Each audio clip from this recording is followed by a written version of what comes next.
I thank you all from the inner and deepest part of my ass, the deepest part of my heart. Please complete 5,000 likes and subscribe if you're new. Global temperature dropped to minus 100 Celsius. There's no food, no water. People started eating each other. Someone with silent footsteps is creeping around with a bloody iron rod. This room, it's our boy, Han Feng. Suddenly, a cute female voice calls his name. Han Feng peeps through the hole and sees it was his school friend, Hyona. She was shivering in the cold, tears in her eyes, knocking on his door. Han Feng, blushing, immediately opens up. It's already deadly cold, but this heavenly sight is enough to get our virgin boy heated up. He tells her to come inside, saying it's dangerous and freezing out there. Now, that's how you turn a cold apocalypse warm. But midway, she suddenly grabbed the door and kissed our boy Han Feng. Before our boy could understand anything, she started playing with his mouth, and that continued for quite a few minutes. A bewildered Han Feng, wiping his drool from his mouth, questioned Hyona. What just happened? Why did she kiss him the second he opened the door? What's gotten into her? Hyona, with a seducing voice, whispered that she realized Han Feng was the only one she loved, and this was her confession. She continued in her seductive tone, saying that now the world is all messed up, everyone is showing their true colors, and only Han Feng is treating her kindly, giving her free food, water, and shelter, taking care of her. So, she realized Han Feng is the man of her dreams. But Han Feng was so shocked that he just froze on the spot, not responding. Hyona gently grabbed Han Feng's hand and placed it on her bouncy melons, whispering in his ear that if Han Feng didn't believe her, he could feel her heartbeat, and she was willing to do anything Han Feng wanted. This made the already shocked Han Feng go crazy, his body temperature surging high, thinking, what does she mean by anything? Han Feng was hesitating to make the first move. So Hyona made the move herself. With her leg, she started rubbing our boy's little pee-pee. And boy, oh boy, Han Feng started to vibrate like an old tractor's engine, like he would explode any time now. Han Feng tried to say something, but Hyona gently grabbed his face, whispering and insisting not to say a word. She requested Han Feng to close his eyes because she had a gift for him. As soon as Han Feng did, someone grabbed the door and, with all their might, smashed Han Feng's head. Blood continued to flood from Han Feng's head while the bitch and her real boyfriend checked out what goodies Han Feng had in his house. Meanwhile, Han Feng, lying on the deadly cold floor, started to go numb. He was unable to move his arms, his entire body, and slowly his vision became blurry. He couldn't believe this was the gift he got for being horny, but it wasn't the end. As Han Feng was left dying, Hyona and her real boyfriend started their melon-smashing game right in front of him. Han Feng couldn't believe what he was seeing. To him, they were live devils. Han Feng swore that in his next life, he would be an Ultra Max Pro Max Giga Chad. Then, suddenly, something strange happened. Through the darkness, Han Feng felt warmth and saw a ray of light. He somehow tried to get closer to the light, thinking it must be the path to heaven. But as soon as Han Feng touched the light, it turned red, and suddenly Han Feng's whole soul started to burn. It felt like his body was being shredded into pieces again and again. And finally, after what felt like an eternity, Han Feng woke up from the hell shouting, all covered in sweat and exhausted. The first thing he saw was the warm sunlight coming through the window. At that moment, Han Feng was in a state of confusion, sitting still like a statue. After about 30 minutes, Han Feng stood up, went to his balcony, and once again felt the warmth of the sun. He thought he would never feel this warmth again. Today's like goal is 3,000 likes. Please like and subscribe to support the channel. I am really grateful, and thank you all from the bottom of my heart. Now let's continue. After calming down a bit, Han Feng checked the date. It was June 28th, and the apocalypse started on July 15th. Although he was supposed to be dead, for some mysterious reason, he came back in time, 15 days before the apocalypse. Finally, Han Feng accepted the fact that he had been reborn, his desperate wish granted in his final moments. But it wasn't the end. There was something weird happening with Han Feng's body. Ever since he woke up, his right hand was continuously glowing red, and he didn't know how to stop it. It didn't hurt or anything.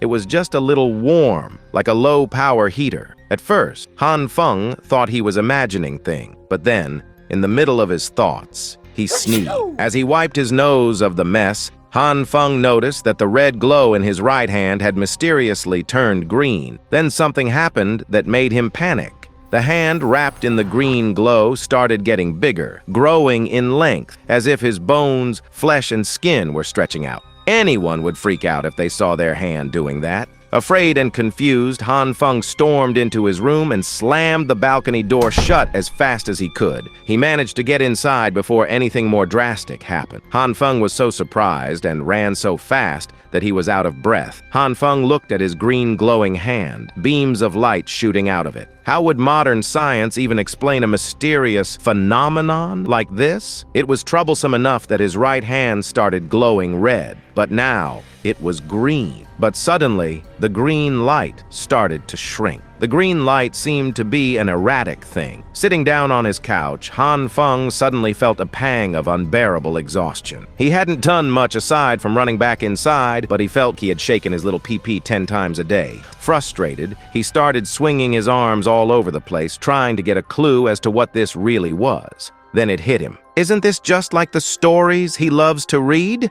He immediately sprinted to the kitchen and grabbed his sharpest knife. In those animes he loves, the protagonist always starts their stories by being reborn just like them. Maybe he would gain cheat-like powers. He wanted to test this out by grabbing his kitchen knife, thinking it might become a legendary weapon. But after a few minutes of waiting for something to happen, anything to change, Han Feng just scratched his head in shame as the sharp knife did not react with the light in his hand at all. He was so busy trying to find out if he had some fantastic cheat-like powers that he neglected his exhaustion and the rumbling of his stomach. He was just starving at this point. Unfortunately for him, the Han Feng of the past, clueless about the coming apocalypse, was a lazy bastard who didn't even have a single piece of edible food in his fridge. This was getting bad. He had never felt so hungry before. If he didn't eat something soon, he would probably pass out any second now. He turned his attention to the living room, where a clear jar of soybean snacks was just sitting quietly. These roasted soybeans were just some leftover snacks he got before the apocalypse. It wasn't exactly a complete and filling meal, but it would have to do for now. It should tide the hunger before he hits up the supermarket later. He grabbed one of the roasted soybeans, unconsciously using his right hand, momentarily forgetting that it had the mysterious green light wrapped around it. Han Feng was too hungry to think of anything else, so he tossed the soybean right into his mouth. But bam! Suddenly the soybean exploded in Han Feng's face, making the area all smoky. As the smoke cleared, there was a freaking whole fresh pea plant in Han Feng's mouth. He could feel the roots on his tongue, and the stalk itself extended outward. He pulled it out, and the plant left an earthy taste in his mouth. Out of all the bizarre events he'd been going through lately, this might be near the top. He was just about to snack on some roasted soybeans, and now this happened. Suddenly, he wasn't feeling tired. In fact, he felt full and fresh, and the green light was gone too. Han Feng was really confused, thinking,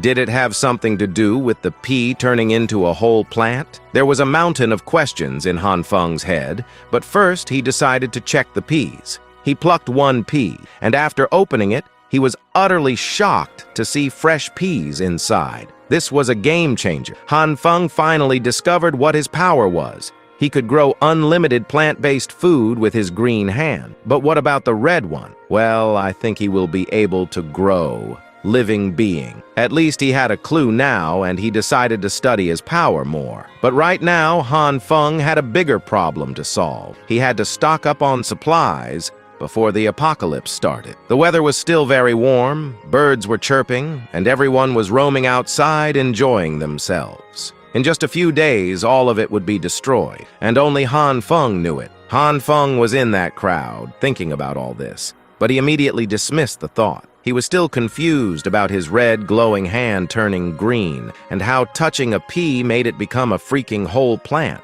What kind of messed up power had he acquired? In the middle of his thinking, a sweet voice called Han Feng's name from behind. As Han Feng stopped and turned back, well, it was none other than the gold digger, the greatest bitch Hyuna. She was wearing a beautiful dress, looking gorgeous, and once again with a seductive voice, she said, "What a coincidence to meet like this. It's like the heavens are trying to bring us closer." But Han Feng, he felt like he'd seen a ghost. After the last incident, he gets traumatized just by seeing girls. Lee Hyuna, the goddess of his dreams, his best friend for a long 3 years. Han Feng had done everything to make her happy, even though he knew he was an ugly, disgusting loser. But Han Feng never ever thought that bitch would end up killing him. Han Feng was furious, his whole body trembling. He remembered he swore to be an Ultra Pro Max Giga Chad, so he realized this was not the time to get worked up. He had to calm down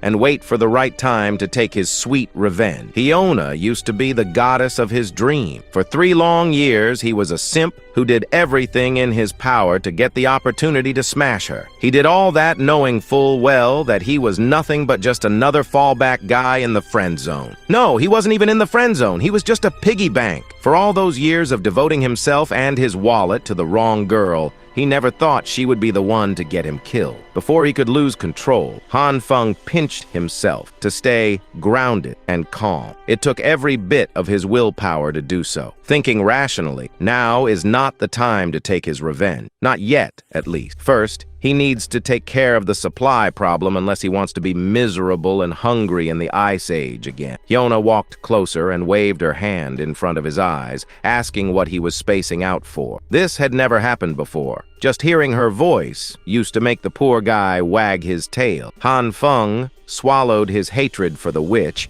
and faked a smile as he apologized for being speechless. He made an excuse, saying he was spaced out after seeing how gorgeous Hyuna was looking today. She was just so radiant that he got a bit lost in the moment. Now that's more like it. Hyuna coyly laughed and asked when he got so smooth with his line. Her lips lifted into a slight and confident smirk, thinking she had this boy eating out of the palm of her hand. So she went for the heart kill shot, saying, "Now that they have run into each other, why don't they go shopping?" But now Han Feng was an Ultra Pro Max Giga Chad, so he ignored her like your crush does to you and left, saying he couldn't go today. Hyuna was shocked and bewildered. She just couldn't believe what had happened. How could this pushover reject her offer? Meanwhile, Han Feng was proud of himself. This time, he wasn't letting Hyuna use him like her personal ATM. After a while, Han Feng reached Waldemar Shopping Plaza. This Waldemar in the city is the most extensive and well-stocked supermarket in the eastern region. It's like Walmart, but that brand's copyrighted, of course. When the Ice Age hits, this place will be cleaned out overnight. Back in the previous timeline,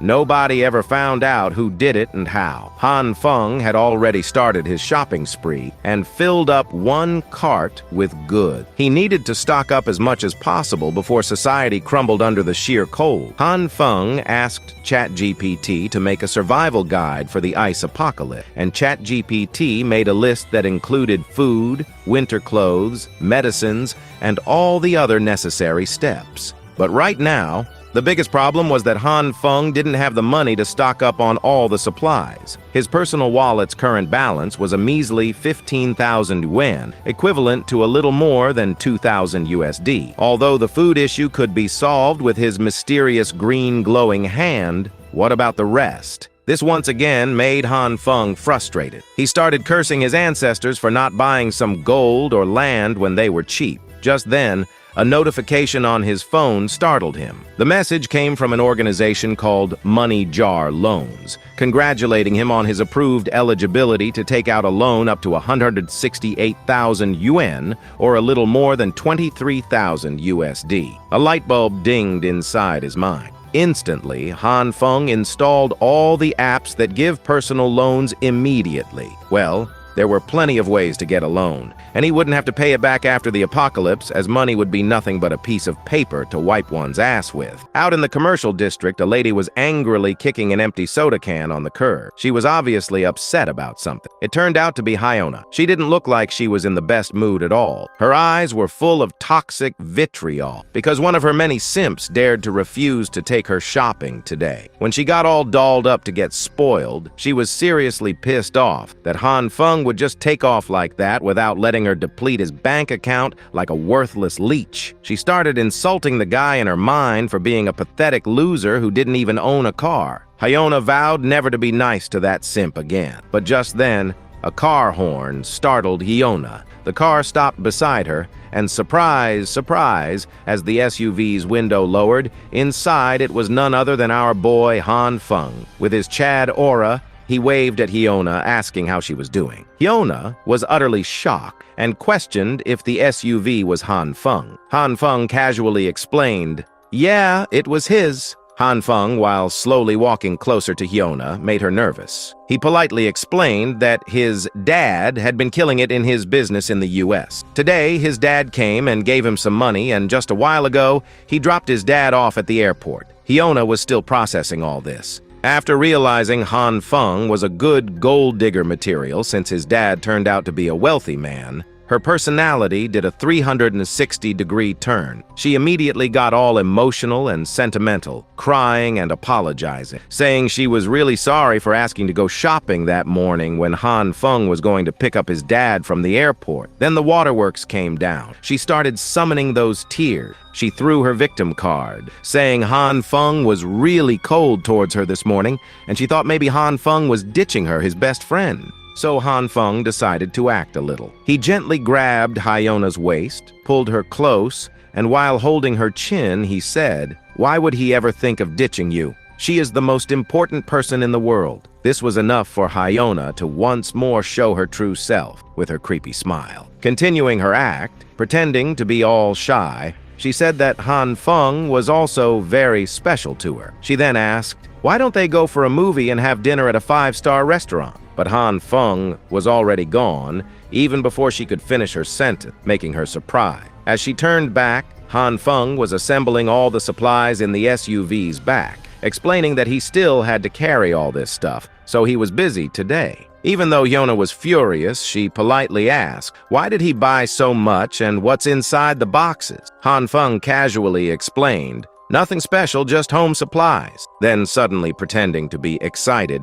he said he also bought a special gift for Hyona and that once he's free, he'll meet her. This made Hyona extremely happy, and she left, saying she was really looking forward to the gift. But inside, she was really satisfied, reverting to her bitch personality, thinking she nailed it and got a great toy to play with. Meanwhile, Han Feng couldn't wait to turn her world upside down when the apocalypse hits. Yeah, when the apocalypse rolls around, he was gonna show her and her boyfriend who the real devil is. Han Feng was all geared up for the apocalypse to hit, and hit soon. Today was June 29th, and in just a few days, the temperature would start to drop, making it impossible to go out. The food issue was sorted. Then came the next big problem, electricity. After the apocalypse hits, the power grid would freeze up, but no worries. Han Feng had that covered with a bad boy generator and enough fuel to keep it running for years. So, electricity? Check. Next up, the deadly cold. Han Feng insulated his entire room so not even a bit of cold could sneak in. Even if his fuel ran out, the room would stay warm automatically. Han Feng didn't stop there.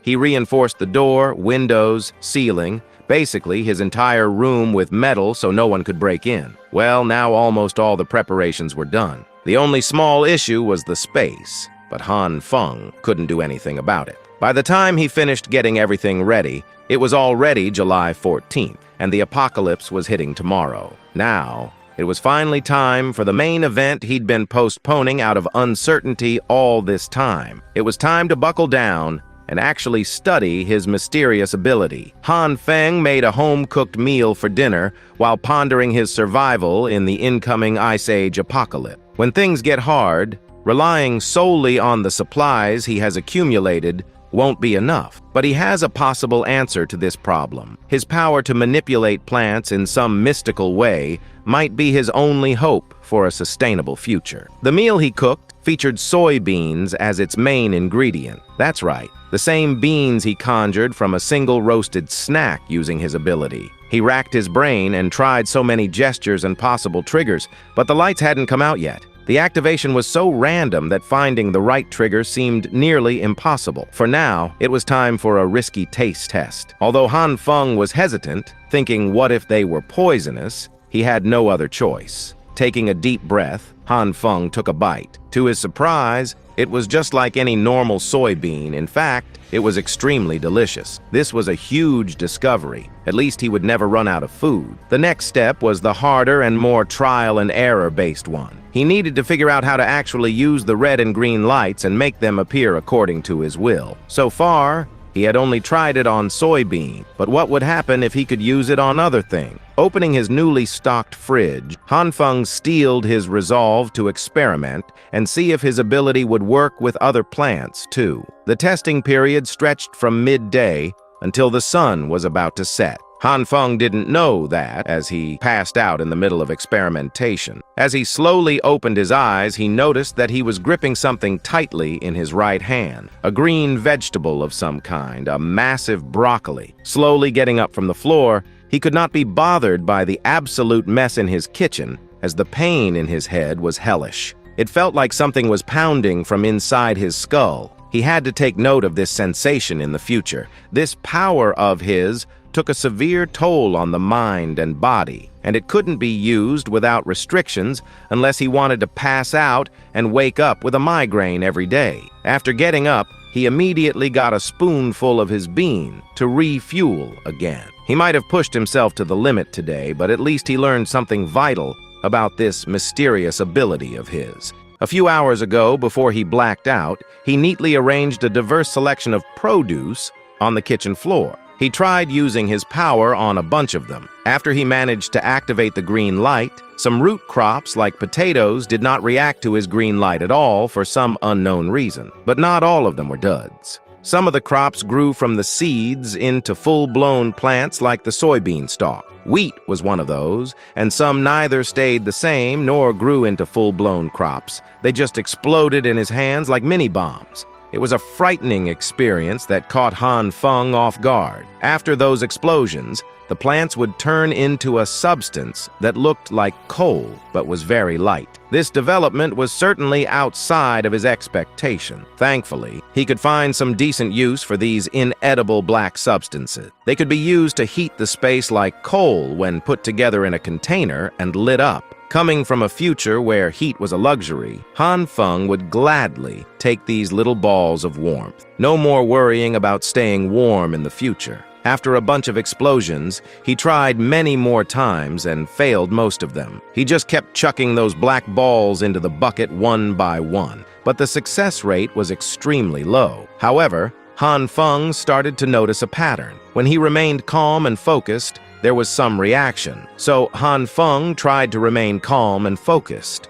activated his ability, and bam! A fresh broccoli grew instantly in his hand. After that, Han Feng fainted. Back in the present, Han Feng was exhausted, eating the soybeans he had grown, a little happy that at least he had learned something about his ability. After he finished eating, Han Feng sat in the lotus position, trying to meditate. He imagined himself out in nature, buck naked in his mind palace. He walked on the ground with bare feet, his soles making direct contact with the soil where life grows. Sunlight kissed his skin as all life around him harmonized. Just like Adam in the Garden of Eden, his body and mind were both part of the natural world, a peaceful resonance of all that has life. Once he entered that state of mind, he slowly opened his eyes, and a familiar green glow appeared once again. This ability of his was directly connected to his consciousness. Working from that concept, as soon as Han Feng touched a grain of rice,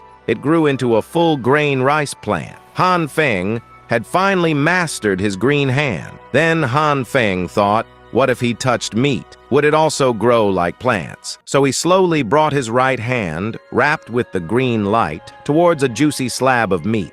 He tried to make a piece of meat grow, but there was no reaction. He already half expected it, but it was still disappointing that there were no reactions at all. Maybe the green light only worked on plants. Thinking that the gentle approach might not be effective, Han Feng grabbed his meat and squeezed hard while praying that his right hand would work its magic. After a few minutes, even after squeezing his meat for several minutes, nothing happened. You could see the defeat and dejection in his tired eyes. Then Han Feng remembered when he was meditating, he could sense two distinct colors, and he hadn't tried using the red color on the meat yet. So Han Feng once again closed his eyes and tried to summon the red light. For a few minutes, nothing happened. After a little while, a spark of red light finally made an appearance on his right hand. With that initial spark, the glow swiftly wrapped around his hand. Surprisingly, it also wrapped around his meat. It looked like it was creating some sort of bubbling reaction. The meat started to boil, and as Han Feng opened his eyes, excited,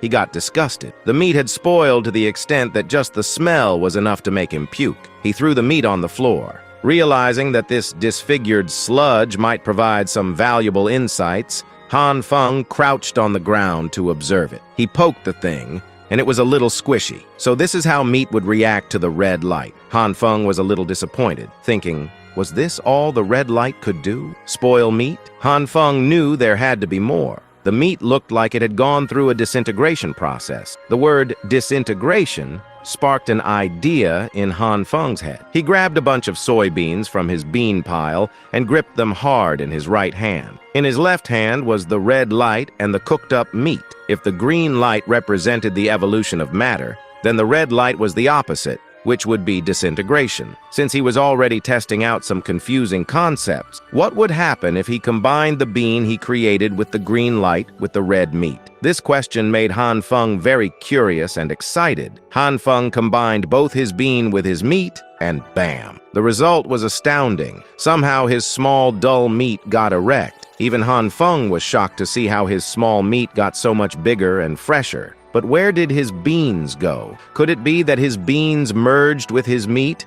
producing this giant slab? Han Feng meticulously inspected the big meat. No matter how you look at it, it's undeniably incredible. It looks, feels, and smells exactly like real meat, but even fresher somehow. Gaining some confidence that he's getting a lot better at this superpower thing, he decided to go for some more experiments. After a few hours, he was back to square one. Once again, his kitchen floor was filled with charred remains of meat and crops. He frustratingly threw a tantrum as everything he tried failed miserably. Getting all that exasperation out of his system, Han Feng sat up and took a deep breath. He'll just pause the experiments for now. He can always just take his time to figure out its deeper intricacies later anyway. Today was still a productive one. Even though he ended it on a bitter and charred note, Han Feng could already see the future. If he could just successfully master this mysterious power, there's no doubt about it. With infinite resources, he would be the man standing at the pinnacle of this post-apocalyptic world. It's his dream, so he could put some sweet muscles in his image.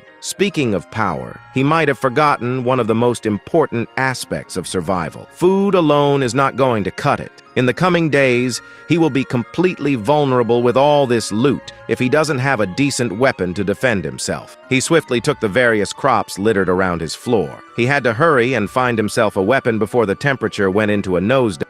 And while packing, it finally happened. It started to snow outside. The apocalypse had started. It was really happening. After that, Han Feng, wearing warm clothes, came onto the street. In just a few hours, the entire street was already covered in snow. Although people were enjoying the snow in summer, it would really become a disaster. He needed a gun, and fast. But buying a gun in this country is illegal, and he doesn't exactly have any connections to the criminal world. Just then, a sharp voice pierced Han Feng's ears, that exaggerated fashion style, acting all high and mighty with no work to do, always roaming the streets. Everyone knew him as Homeless Joe. His real name is Brother Lee, but everyone calls him that. He lives in the same neighborhood as Han Feng. Brother Lee acts like he's in charge of big construction projects and seems to know everyone around. But the truth is, he's just a big bluffer and a homeless man. The only thing is, he has connections with big builders and even gangsters, so everyone treats him well. He was the right man to get guns from. But the tough part, was how to start a conversation with him. Han Feng, nervous, first waved at Brother Lee, calling his name. Acting a little egotistic, Brother Lee asked if he knew Han Feng. Han Feng explained that they live in the same neighborhood and regularly bump into each other. Brother Lee, acting bored, said he was pretty busy and apologized for not remembering everyone's face. Then, Han Feng, confirming there was no one around, came close to Brother Lee and whispered in his ear, asking if he dealt with guns. This shocked Brother Lee. Panicked, Brother Lee asked why Han Feng needed that, and Han Feng remained silent. He couldn't say the world would end in a few days. Seeing Han Feng's silence, Brother Lee assumed Han Feng was going to rob a bank or something and warned him not to do anything like that. But Han Feng, on the spot, came up with an excuse. He explained it wasn't what Brother Lee was thinking. One day, while riding his bike to work, he ran into an old man who was spitting everywhere and then spat right on his face. Han Feng confronted the old man, insisting he say sorry, but the man spat on his face again. That made Han Feng furious, so he gave him a good beating. But the next day, the same old man came up with his gang and beat the shit out of Han Feng. Still, to this day, whenever they see Han Feng, they come to beat him. Han Feng's life became a living hell. That's why he needed the gun for self-defense, to scare them. Han Feng didn't expect this cliché story to work, but it did wonder. Brother Lee became all emotional and swore to help Han Feng. The next moment, Brother Lee became Han Feng's blood dear big bro, insisting that from today, Han Feng could call him his big bro. He said he would make sure to fulfill Han Feng's request. But then Brother Lee said to follow him to the bus stop, since they had to take the bus because his Mercedes was in for service. Well, there's a limit to how much a man can bluff, but now it didn't matter. Han Feng thought, although Brother Lee likes to bluff, he's not a bad person. So Han Feng took out his SUV, saying not to worry about it since he had his car. This surprised Brother Lee. As Han Feng was driving, Brother Lee was really impressed. He didn't think Han Feng was a rich kid. Then, Han Feng took out his Samsung Galaxy S9 and started posting images on Instagram, boasting about driving his new car. Finally, after a while, they reached their destination, and people were already feeling the cold. They were burning some wood to warm themselves. As soon as Brother Lee got out of the SUV, the gang came close to him. They were surprised and shocked, as this was the latest Tiger SUV. They asked how much Brother Lee bought it for, and Brother Lee casually said it was nothing big, just $20,000. Meanwhile, Han Feng, at this point, was not even shocked by Brother Lee's bluffing. He was used to it. As they went inside, the boss was sitting there. Brother Lee, a little nervous, first introduced Han Feng, saying he wanted to buy a gun. Hearing this, the boss scanned Han Feng, sending chills down his spine. Then the boss smirked, saying he thought Brother Lee brought something interesting, but it turned out to be nothing but a squirt. With that, the boss threw a gun like it was candy, saying the price was $6,000. Seeing the boss's attitude, Han Feng, still nervous, asked if he could get something a little longer, with an 8x scope. The boss paused for a moment, then started shouting, "Are you asking for a freaking sniper rifle? Do you think this is a gun mall? And why does a young kid like you even want a sniper rifle? Are you planning to rob a bank or something?" Brother Lee, seeing the boss worked up, immediately came to the rescue. He started telling Han Feng's sad, tragic story about how his ex-wife suddenly came to him with 3 kids, all from different dads, and God knows what else he told the boss. The boss immediately got furious, slamming his hand on the desk, saying, "How can his wife be so disgusting?" At this point, Han Feng started to see the similarity. Suddenly, the boss said that from now on, Han Feng was his little brother, and he would make sure to get him a sniper rifle. Han Feng, on the other hand, couldn't believe how such obvious fake stories convinced both of them. Han Feng thanked the boss,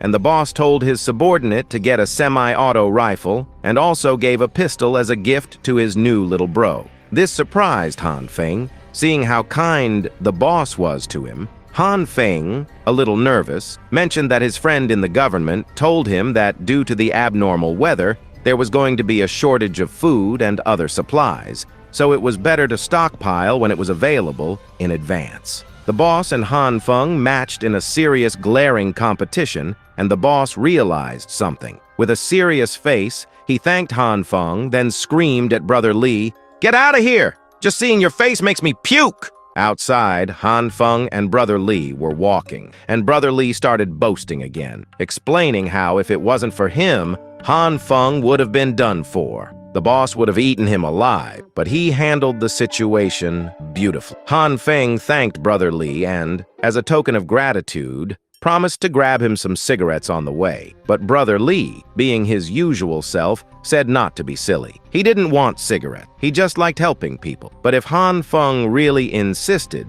then he wanted Huazi, as other brands made him choke. Although the price of the cigar was high, once he got paid for his project, he would definitely pay Han Feng back and even take him to the sauna. On the other hand, Han Feng was lost in his own deep thinking. Now he had supplies, weapons, check. He was all set for the early stages of the apocalypse at least. Now it was time to study his ability. If Han Feng could fully master his ability, his chances of survival would skyrocket. But as he was deep in thought, his foot slipped on ice, and he did a 360-degree flip, falling on the floor, groaning in pain, holding his foot. It felt like his foot was broken. Trembling in pain, Han Feng gave his SUV key to Brother Li, insisting he take him to the hospital. Brother Li got a little nervous, saying although he didn't have a driving license and didn't know how to drive, he would try. The next moment, we see Brother Li with all his might trying to lift Han Feng onto his shoulder, looking like he would pass out any moment now. And Han Feng?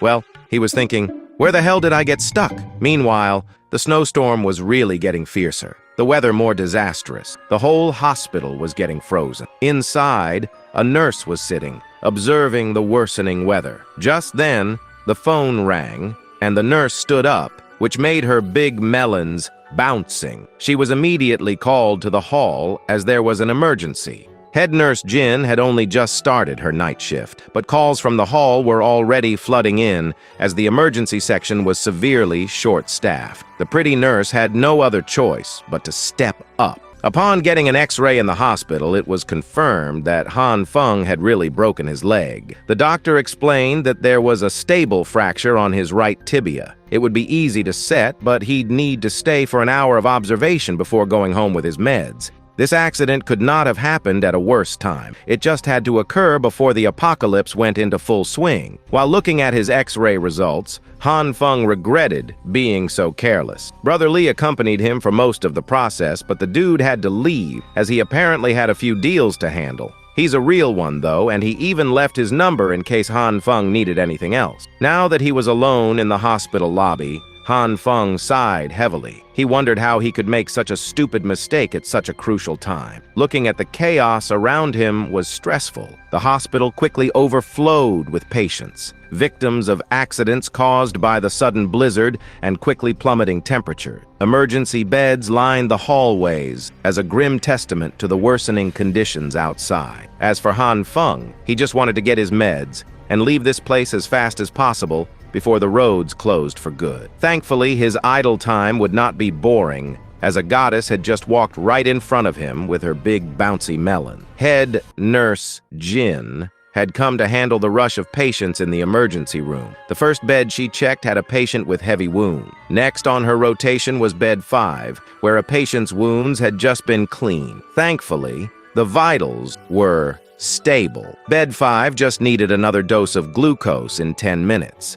She advised the attending nurse that if the patient's heart rate dropped below 80, epinephrine must be administered immediately. Throughout the rounds, Han Feng could not take his eyes off her. Despite being so hot, she was also very talented. Han Feng started to admire her. Next, Jin came close to a 10-year-old kid who had just gotten into an accident due to the heavy ice. His leg was fractured, so she played with him using his favorite teddy bear while sitting with her legs spread. This sight melted Han Feng's little PP. She was pretty, but also a little airheaded and way too clueless. Suddenly, the old man sitting beside Han Feng started calling the attention of the pretty head nurse. She was not really required to tend to the patients outside of her rounds, but she still took the call with a smile. Head nurse Jin politely apologized to the old man and asked if she could come back a bit later to help, as she still needed to provide urgent care to some patients to cover for the staff shortage. The old man complained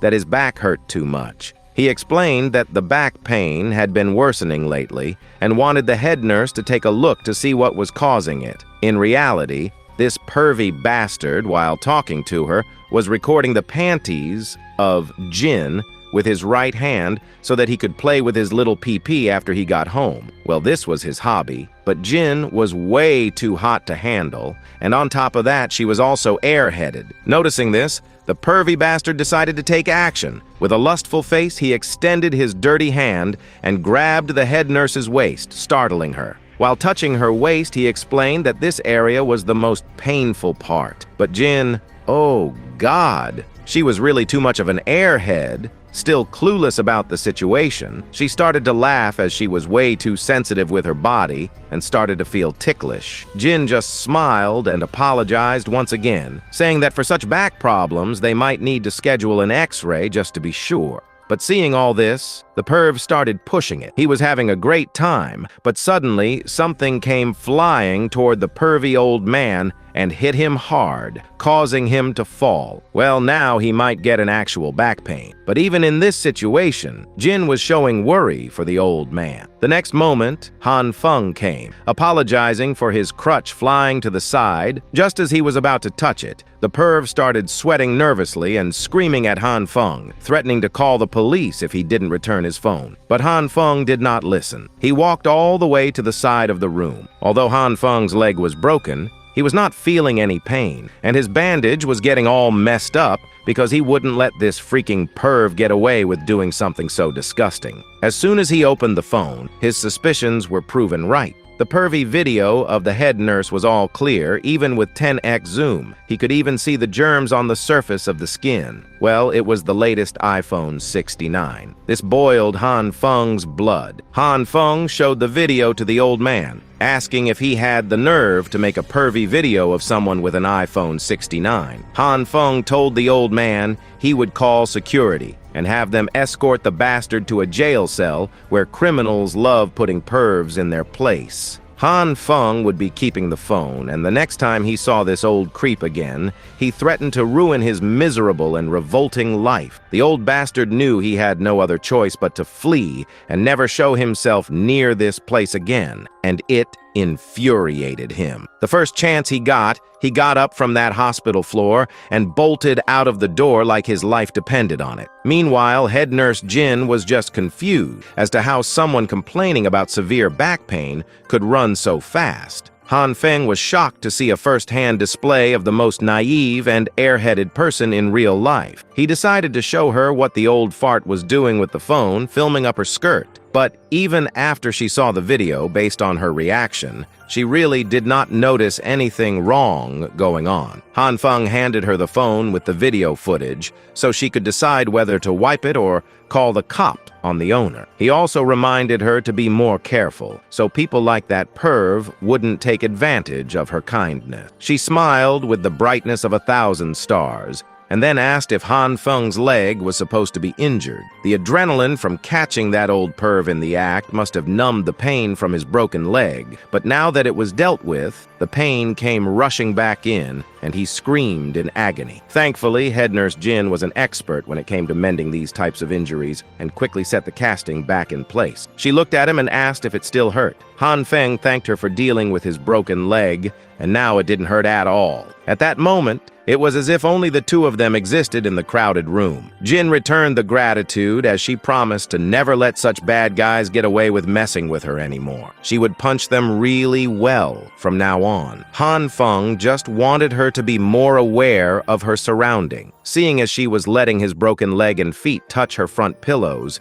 it seemed like she had not learned anything at all. She was still as clueless and unaware as ever. While Han Feng's head was in the clouds, another nurse called for Jin as her help was needed on the emergency beds. Before going back to her rounds, the angelic head nurse reminded him not to forget to come back in a week to get his leg checked again. Han Feng promised that he would, but making any plans a week from now was unrealistic. He just smiled helplessly, for only he knew what was really going on in the world. He took the crutch that he smashed against the old perv and limped his way out of the hospital. Han Feng just accepted the fact that he wouldn't be able to see her ever again. The next day came, and the blizzard had not stopped. It had gotten even stronger instead. It had essentially frozen all infrastructure and services, making just going outside a dangerous challenge. On the morning news, emergency weather reports kept coming in about how within the next 24 hours, all regions of the country would be experiencing heavy snowfall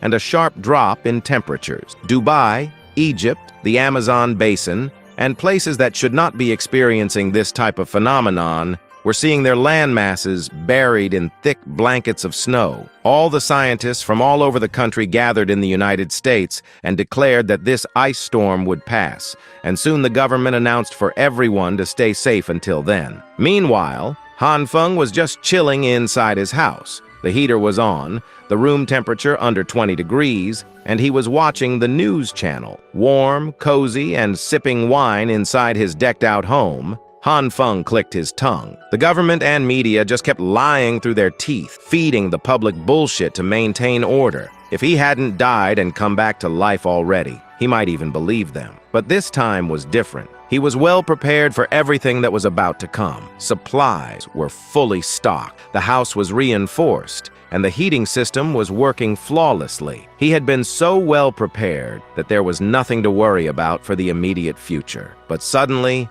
his phone started buzzing incessantly with messages from the Happy Housing Complex residents group chat, discussing the weird weather and how the snow was already making the roads unusable. Everyone was clearly clueless about what was happening, but not the member nicknamed Mysterious Person. Whoever this was demanded everyone's attention to inform them that the snowstorm wasn't caused by normal weather patterns, but by something within the Earth itself. Mysterious Person proclaimed that everyone should heed his word, as the Ice Age apocalypse was about to begin. No one was more shocked after reading those messages than Han Feng. Who the hell is this mysterious person, and how do they know anything about the apocalypse? Inside the group chat, the residents of the building were furious. They wanted to go out and buy supplies. They didn't know when the weather would revert to normal, so they were fighting over who would go to the supermarket. The people were protesting for the property manager to show up and explain their current situation.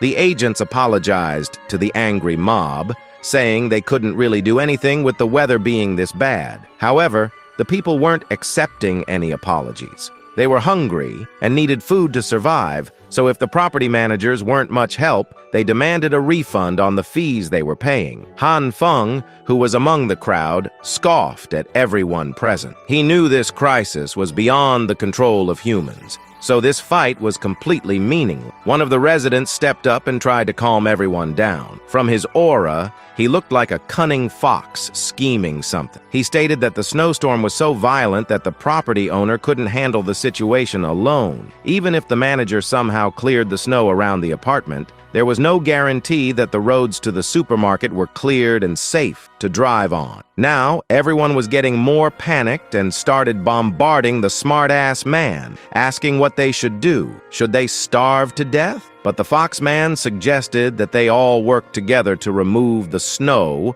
and walk to the supermarket to stock up on supply. Our boy just stared at the man doing all the talking. He had some recollection of this person, recalling that his name was Jan. In his previous life, he was a lively person, and, as demonstrated today, he was one to unite people under his banner. Then one user interrupted the debate, saying that all this talk was nonsense. He commented that anyone who wanted to go outside should just do so without troubling other people. With that said, he logged out of the discussion room, showing how disinterested he was. Following that man's disappearance, an overly dressed character stepped up, saying he would help clear the path because he needed to do some business with his brother outside, amounting to millions. Our boy immediately knew the one talking was none other than Brother Lee. His arrogant and con artist nature was very obvious, even online. With Lee volunteering, many people followed through, and thus the discussion was finalized. Some people with cute characters started raising their hands, saying that even though they were physically weak, they would do their best. Then,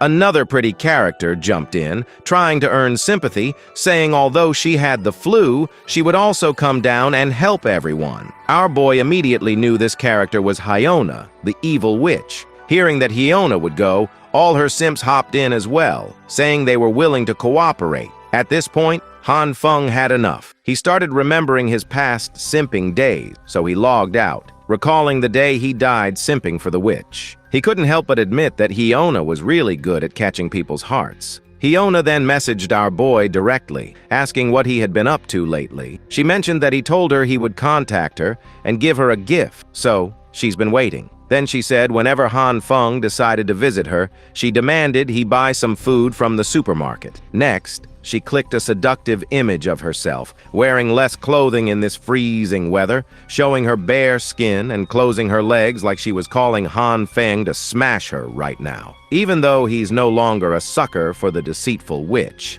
Han Feng admitted that Hyona was indeed an expert at seduction. She might have been a succubus in her previous life. After that, Han Feng replied to Hyona with something we don't know, but whatever he messaged, Hyona didn't like it. She got pissed, threw her phone on the bed, and stomped on it, venting her frustration toward Han Feng. Today was the second day since it started snowing. The temperature was now minus 20 degrees. In the early stage of the apocalypse, they still had the central heating system running, so it wasn't too difficult. Even the internet was still up and running, so everyone was living their lives as usual. As for our hero, he was only scrolling through erotic videos to pass the time. This was just the second day of the apocalypse, and he was already bored to death. It became clear to him that the biggest threat during the apocalypse would be the loneliness that came with it. His leg was still recovering, so he couldn't go outside to pass the time and explore. A broken bone needs at least a few months to completely recover, so it's no surprise. Not having better things to do, he decided to watch Netflix and chill. After a while, in that movie, the doctors were sewing up the wounds of a certain man who jumped off the 15th floor. They discovered that his damaged internal organs and bones had started to regenerate. That man was destined to die, but because he had a healing ability, he was able to self-heal. This scene shocked Han Feng. He thought if his theory was right, his left hand had the power to regrow any plants, which was similar to healing or repairing. What if he used his ability on his broken leg? Without thinking any further, he activated his green hand and gently grabbed his broken leg, wondering if there would be some kind of effect. Pouring everything he had into this little experiment, our boy stood still and waited. However, the green flame just dissipated after a moment, without producing any results. Han Feng once again activated his green flame and for a few minutes maintained it, but to his disappointment, nothing happened. Han Feng lay down on the couch, feeling a bit disappointed. He thought the green light would help him recover his injury faster. Well,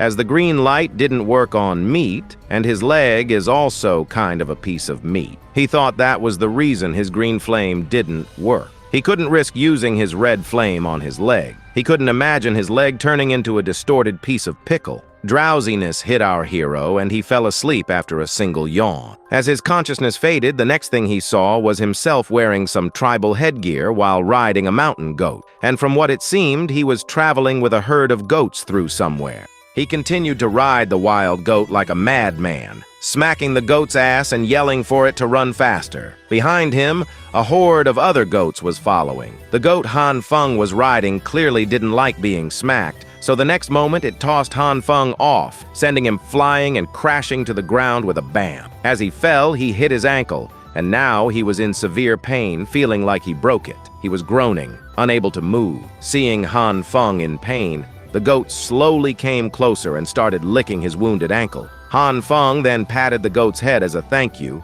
but this once again annoyed the goat. It extended its tongue 10 meters long, wrapped it around Han Feng's leg, and raised it, making Han Feng's leg spread wide open. Han Feng was shocked, but the wrapped tongue of the goat started to glow green, with its saliva dripping all around Han Feng's leg. He began to feel a cool sensation, and bam! Han Feng woke up from this weird-ass dream, breathing heavily. He was all covered in sweat, thinking, what was with this hideous, messy dream? And who was that pervy goat? And what was it planning to do with me? Then he remembered the cooling sensation at the end of his dream, the same feeling he was experiencing right now. He turned his attention toward his broken ankle, and to his utter surprise, his leg was covered in green flame. He was shocked. Han Feng then slowly, one by one, removed his bandages. After he was done, he couldn't believe what he was seeing. His leg didn't hurt anymore. It was completely healed. This was a groundbreaking discovery. This made Han Feng curious, thinking, does this green flame help with self-recovery while I sleep? So he decided to test it one more time. He grabbed his kitchen knife, all nervous, his hands trembling in fear. But to survive, he had to find out more about his ability. Taking a deep breath and closing his eyes, he made a small cut on his finger, and red tomato ketchup started to ooze out. The next moment, Han Feng summoned his green flame and covered his entire hand. After a while, he gave a smirking, confident smile, saying, "Now I understand." Well, what did he actually understand? We'll get to know after some time. Meanwhile, outside the apartment, the residents were trying to clear the snow and remove the broken pieces of trees. There we met the sly fox with glasses, Jiang, who had calmed the situation earlier. He was thanking everyone for working hard just because he said so. Then, with a polite tone, he apologized to an old man called Uncle Liu, saying that even though he was so old, he had to come out and work hard in this heavy rain. Liu just casually laughed it off, saying he didn't do much. All the hard work was done by the two Jin brothers who did their work, and his too. Then we met the Jin brothers. They were twin brothers. One was confident and the other was a little shy and introverted. They also laughed off the praise, saying it was their duty to help the elderly in these hard times. Just then, a bam sound startled the Jin brothers. They turned back and noticed someone in a pink dress had slipped and fallen. They came close to help her. Jin extended his hand, asking if she was all right, advising her to be careful since the ground was all frozen and very slippery. The girl took Jin's hand, and as we got a closer look, it was none other than Jin, the head nurse. She was wearing a hot pink coat with pink earmuffs. With a polite tone and a warm smile, she thanked the Jin brothers for their kind words. The Jin brothers said they should clear the main path first, and if she needed any help, she could call them, and they would come running. She thanked them again, saying she could handle it herself. Meanwhile, Jiang was still chatting with Uncle Liu. Jiang said the snow was getting heavier, and they would have to be quick while purchasing supplies later, to which the old man agreed. Then, the old man, while smoking his cigar with a serious face, whispered something about supply. Jiang asked what, and Uncle Liu just casually said it was nothing significant. He mentioned he had heard that for the past few days, an owner in their neighborhood had been bringing supplies on a small truck like he was moving house, and that was a little suspicious to him. Jiang laughingly said, "Isn't that a common sight? Maybe that person is just moving into the apartment or renovating his house." The old man was listening without saying anything. Then, while holding his cap with a serious face, he whispered that he saw gas tanks and a fireplace furnace being imported here. According to the old man, it didn't seem normal for someone to buy a heater and furnace in summer, right? After taking a deep smoke, the old man said it was like that person was preparing for winter, as if he knew it was coming. Their intense conversation was interrupted by the Jin brothers, who came from behind, telling Jiang and Uncle Liu that they had cleared the main path, and perhaps they should start moving out now. Uncle Liu turned back and thanked the Jin brothers for their hard work. Just then, a creepy man startled the Jin brothers from behind by grabbing them and saying they were talking about making preparations to get through the winter. That sounded interesting. But before he could finish his sentence, a thick snowball hit the man in the back of the head. And yeah, it hit him hard. The snowball was thrown by Liu Yan, his woman. She shouted at her hubby to stop slacking and get over there to continue working. This annoyed him, and he started to yell at her, saying he obviously did all the work alone while she just watched from the sidelines and gave commands. But she grabbed his finger between her two fingers, saying not to point his finger while talking. It's bad manners. Meanwhile, the Jin brothers silently slipped away from the chaos. Just then, Jiang came to resolve the quarrel. He asked the couple to stop arguing since the main path was clear and they needed to hurry up. Head nurse Jin was also ready to buy some supplies. She had a sick mother at home and wanted to get some essentials to send back. The twin brothers also wanted to buy supplies for their parents. But Uncle Lu, with a casual smile, once again asked Jiang what his thoughts were on the matter. Did he also think that person knew about this ice storm and stocked up in advance? Jiang, with a serious face,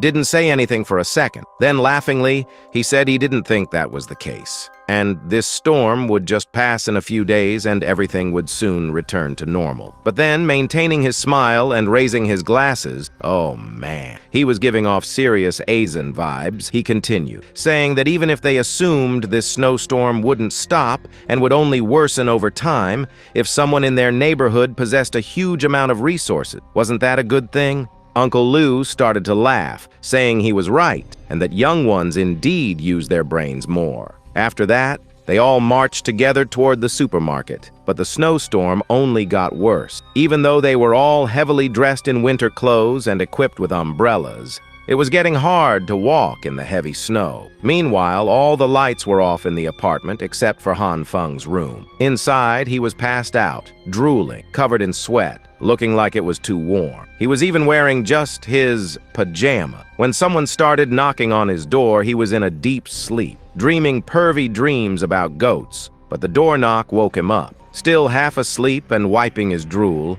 he opened the door, and it was none other than Brother Li. Han Feng apologized, saying he was in a deep sleep, and that's why he was late opening the door. Brother Li, standing there with a smirking smile, smoking a cigar and holding a huge-ass gun, said he brought the item Han Feng wanted, and it was a semi-automatic on top of that.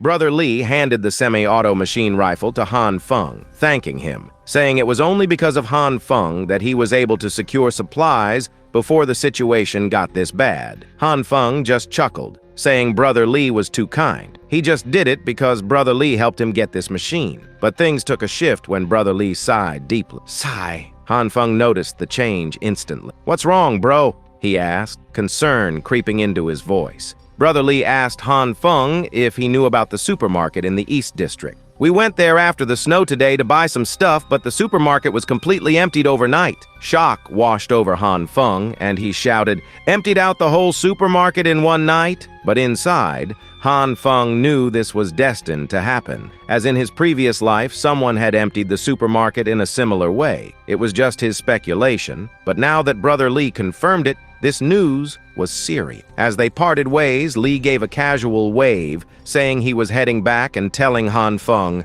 "Stay warm, bro." "Okay, bro," Han Feng replied, still lost in thought. Back inside Han Feng's house, he shut the door with a clack-clack, the sound echoing in the silence. Han Feng was still deep in thought. Emptied an entire supermarket overnight without making a sound? How did they do it? He pondered, trying to piece together the mystery. Memories of old stories and comics flooded his mind, where characters have powers to manipulate space, suggesting this might be more than just a regular theft. Could there really be someone with spatial abilities? Han Feng wondered aloud, just thinking about the possibility that there might be more humans with superpowers and that he wasn't the only one with powers was enough to make him tense. There was no other way an entire supermarket could get sucked dry. "It's really unsettling," Han Feng finally admitted. He clenches their fist, glowing with green aura, showing their resolve and unease about the situation. Han Feng was sitting on the couch, deep in thought, reading through the dense lines of his book. His expression was serious, showing his determination to understand his abilities better. He knew he had to be prepared if other superpowered individuals showed up. He needed a plan, a strategy. The pages of his book were filled with notes, sketches, and observations on different food items. So far, what he knows is that his ability can react with various food materials, producing multiple effects. He reflected, looking at the drawings of soybeans, broccoli, wheat, and even a slab of meat. His ability was unique, no doubt, but mastering it was proving to be a challenge. He reached for a bowl of soybean, ready to test his power again. With a focused expression, he picked up a handful of soybeans, his mind racing. The success rate is extremely low. On average, soybeans succeed once in 10 attempts and meat rarely succeeds, even after dozens of tries, he thought, frustration creeping into his voice. As his hand began to glow with a green aura, he couldn't help but wonder, Why exactly is this happening? The soybeans in his hand started to react, green energy swirling around them. But just like before, the reaction was volatile, ending in a burst of green energy. Once again, Han Feng was left holding a lump of black goo. He was really annoyed and frustrated. Till now, he had only learned how to summon his red and green flame, but the success rate of him spawning and growing food was random. Han Feng shouted, "The failure rate is just too high." He sighed, his shoulders slumping with the weight of his repeated failures. But he wasn't ready to give up. He crushed the lump in his hand, determination flaring in his eyes. "I must figure out how to use this ability properly today." The clock on the wall showed 22:45, late into the night. Yet, Han Feng continued his relentless pursuit, unwilling to rest until he achieved some semblance of success. Finally, after countless attempts, there in front of Han Feng was a fully grown soybean plant, all fresh and green. Han Feng, shirtless and sweating, finally got a grip on something useful, but in the process, it sucked all the energy out of his body. He felt like he was dying, and he wasn't looking too happy about it. Han Feng sat on his couch, still shirtless and deep in thought. On one side, there was a pile of waste, his failed attempts to summon the plant, and on the other side, the soybean plant stood proudly. The energy output from the green light isn't constant, he realized. It looked like he was trying to figure out how to make this energy thing work properly. A visual explanation popped up in his mind. Different foods require different energy levels to process. There were energy fluctuation graphs and warning, showing Han Feng sitting with a heap of dirt next to him, still in his shorts. Clearly, he was trying to get this energy thing down to a science. His theory was that different crops needed different energy levels to grow. For example, if a soybean plant needed 1 unit of energy, then a wheat plant might not grow with just 1 unit. He had to figure out the puzzle. One wrong move and it's game over, he thought, visualizing the process of energy transfer with timers. It was a delicate balance, and Han Feng wasn't having an easy time. Looking a bit bewildered, Han Feng scratched his head. Just then, he remembered something. This mode looks familiar, he thought. Realizing the method he was using reminded him of an old rhythm game. Han Feng remembered the popular music dance game from over a decade ago. Characters danced on the screen, and he started connecting the dots on how to apply this game logic to his energy control. With a determined look, Han Feng visualized energy arrows in the rhythm game style, each second needing the right energy input. His hand glowed green as he prepared to hit the perfect notes. He channeled the energy, glowing bright green, and nailed it perfectly. "Perfect!" he exclaimed,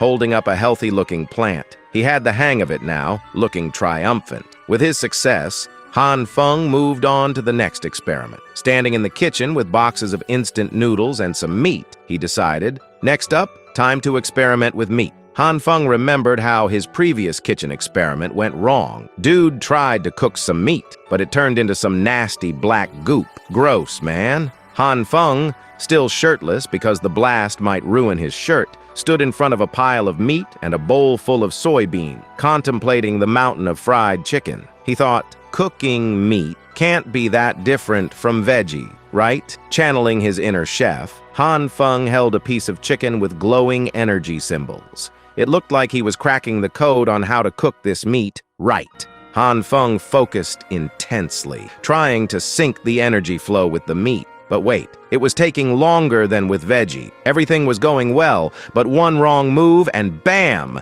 The energy exploded in his face. "Ah!" he yelled as the black goop covered him. "Major fail, bro!" Determined not to give up, Han Feng wiped off the goop and went for another attempt. He swung again, but it was another miss. The kitchen was a mess, and he was frustrated. "This is nasty!" he shouted, covered in the thick, nasty liquid from his meat. With an angry face, Han Feng shouted, "Damn it! The difficulty level is off the charts!" The aftermath of Han Feng's failed attempts looked like a disaster zone, the kitchen covered in black goo. He took a moment to meditate amidst the chaos. Boxes of fried chicken surrounded him as he tried to center his energy. His hands glowed with red and green energy as he focused on channeling it into the meat. Arrows and symbols flew around, showing his intense concentration. Finally, he did it! He successfully managed to cook the meat properly. All sweaty and out of breath, he was very proud of himself. But all the work got the better of him, and he passed out. His meat lay beside him, still big and perfectly cooked. The scene shifts to the outside world. A major snowstorm has hit, and the broadcast is updating everyone, saying, "This is a snowstorm that only occurs once in a century. We advise everyone to remain in their homes and avoid going outside." Han Feng, on the other hand, is lying on the couch, tired. He's listening to the news while resting. The disaster is widespread, and efforts are being made to combat it. Transport, power, and network services are disrupted. Please be patient. At this moment, Han Feng was really annoyed at how much the news channels would lie to people. With the chaos outside, staying home was the best option. Han Feng stretched, waking up his hand. He was gearing up for another day indoor. Just then, Han Feng's phone dinged. It was the neighborhood group chat. Already bored, he decided to check it out. In the group chat, it was a mess. Some people were thinking of waiting for the government to save them, while others were skeptical and thinking about how to save themselves and get supply. Just then, Uncle Liu chimed in, asking everyone, "Do you really think the news is true and the government will come to save us? If the government really wanted to save us, trucks full of supplies should have already come. On the contrary, from what I've heard from my friend, armored vehicles and tanks are marching towards City A, and there's only one answer: war." Hearing all this, everyone got stressed and tense. They flocked to Uncle Liu, saying, "If this is really true, that means they are messed up. They are just waiting here for their death. What should they do now?" Han Feng, seeing this, also remembered the war happening in his previous life. The group chat continued, and now came Mr. Aizen saying, "If what Uncle Liu says is true, then they really have to start taking measures. Everyone instantly has to move their butts and start preparing for the worst." We get a closer look at Aizen. His room was freezing. Fog was coming out of his mouth as he talked, and he had just a small heater barely keeping the cold at bay. He continued, saying, "There are already many people who ran out of food and supplies in the building. The situation is really the worst, and they really don't have a clue when help from government will come. So according to Hyen, it's best that they all gather supplies themselves. They all have to come together, act as one, and help those who are facing difficulties." He suggests that owners with excess food supplies should donate some to those who have run out of food. He myself will donate half of his food supplies to those in need. Anyone who wants to donate their supplies can contact him quickly. Hearing this, everyone started to murmur. Then Mr. Pervy Guy, a little shy, came to Hyona, saying, "Brother Aizen is right. Everyone in our neighborhood should help each other out to get through this crisis together. We can't let families starve in such cold weather, right?" He said he would happily donate half of his supplies and then asked if Hyona would also donate. Hearing all this, she maintained her angelic personality, saying, "Of course, she will." But as we saw the real Hyona, she was clearly annoyed with this idea, thinking, "Is this perv crazy? There are so many people here, and despite that, he came and asked me in front of all of them?" Furious. She thought he was asking her among so many people because she had rejected him some time ago. To get out of this, she said she didn't have enough food even for herself, which started another argument. Soon, everyone calmed down again, and little by little, they decided what and how much to donate. Now, Aizen was happy with this, saying, "Since so many good people want to share their supplies, why don't they create a group and choose a leader to manage this supply and distribution?" So they created a committee named the Interim Emergency Committee. Han Feng, upon reading this, remembered that this committee was formed in his past life too, and that it was just a scheme to take supplies from other residents. It is now July 19th, the 5th day after the apocalypse began, and temperatures are already below -40 degrees. The central heating system no longer works due to the low temperatures, which have frozen everything. People were just sitting inside their homes, using all the blankets they had to keep warm. Some who had coal and wood were trying to warm themselves by burning them, trying to keep their kids warm. Everyone was thinking of ways to keep warm. It was the same thing that happened in his past life, and things only tended to get worse from now on. Of course, none of this applied to Han Feng, because he had almost infinite fuel and a cozy fireplace. He was comfortable drinking Coke and eating a strawberry juicy cake with a juicy strawberry on top in the warmth of his room. He was playing a zombie apocalypse game when suddenly someone called him, startling him. Han Feng picked up the phone while taking a sip of Coke, saying, "Hello?" with his mouth full of Coke. The person asked if he was Mr. Han Feng, introducing himself as the owner of 1801. He said they were the person responsible for Block 8, their building, and notified him that they were going down to clear the streets in 20 minutes. He asked Han Feng to come down to the basement to help clear the snow. This made Han Feng furious, thinking, the snow is so heavy outside, is this guy blind? Forget clearing it. They won't even be able to go out. But he decided to go down and help anyway. Han Feng was wearing a very warm jacket and holding his shovel. He didn't want to cause trouble with the neighbors or unintentionally reveal his secret. He had to lower the possibility of them finding out about his secret to the lowest. But now the main problem was the snow, which had already covered almost the entire entrance. Noticing this, some people became furious since they had cleared the entrance yesterday.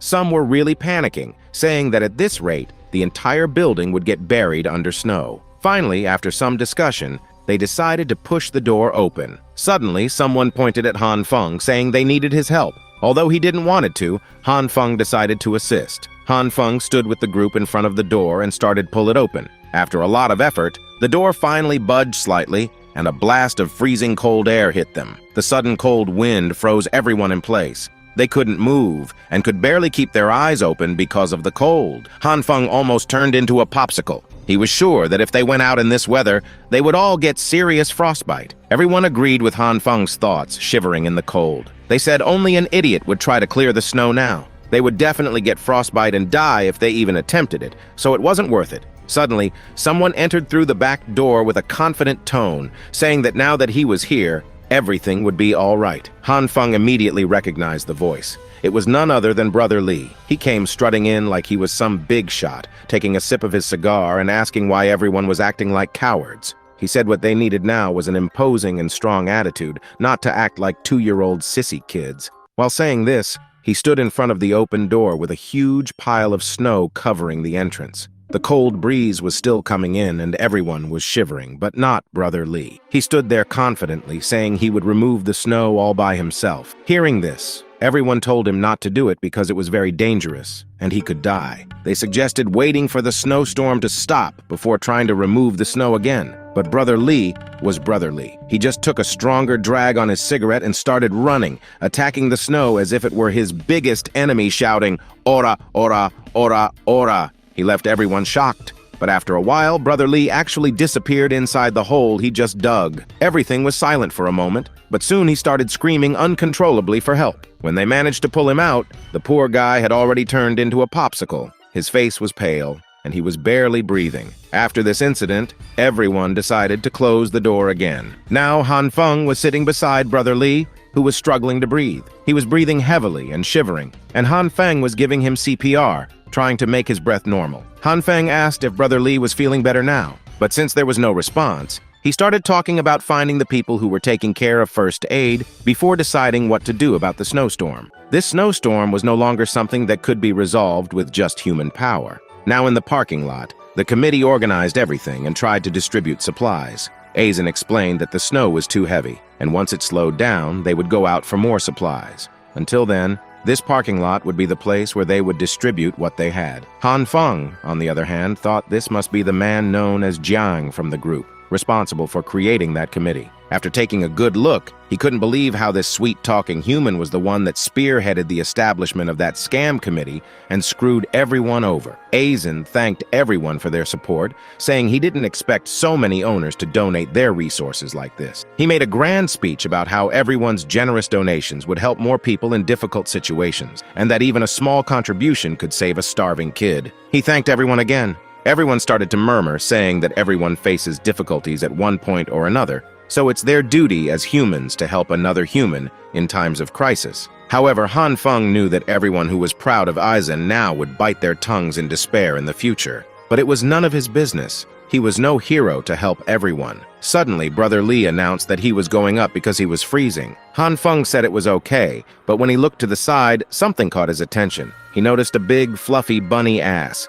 he saw a girl wearing bunny pants, holding some supplies and trying to help the people who needed first aid. And boy, oh boy, Han Feng's tractor got started seeing her bunny tail wiggling with the slightest of her movements. Although he didn't want to think this way, he couldn't stop thinking, is that bunny tail plugged into...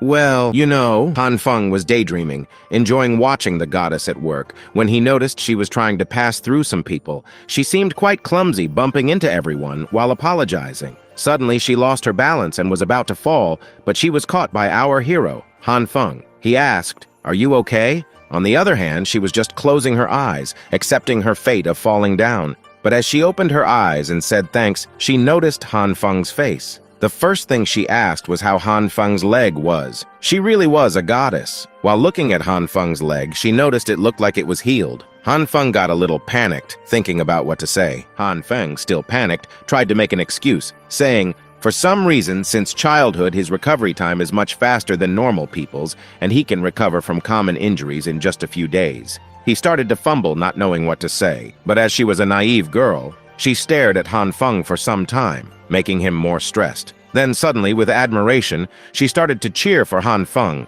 saying he was awesome, like Superman, with sparkling eyes. Han Feng was glad she was airheaded. Then Han Feng said he would help her move the supplies, but she tried to explain that the supplies were quite heavy and she was fine. Han Feng insisted, explaining that he was a man and, despite how he looked, he was strong. She could take this as a thanks for helping him bandage his broken leg. She said if he put it that way, she had no other choice. So, she handed the supplies to Han Feng. As soon as she did, Han Feng felt like he was lifting 100 kilos of weight. His breath almost gave out because of the weight. He was shocked, struggling and shaking while walking. Han Feng asked her what was inside the boxes, and she, with her polite tone, explained that they were mainly medical supplies she was going to donate to the people in need. Then, maintaining her polite tone and the cutest face Han Feng had ever seen, she said, "If it's too heavy, you don't have to push it. I can carry them, it's okay." But after seeing her smile, Han Feng's adrenaline rushed,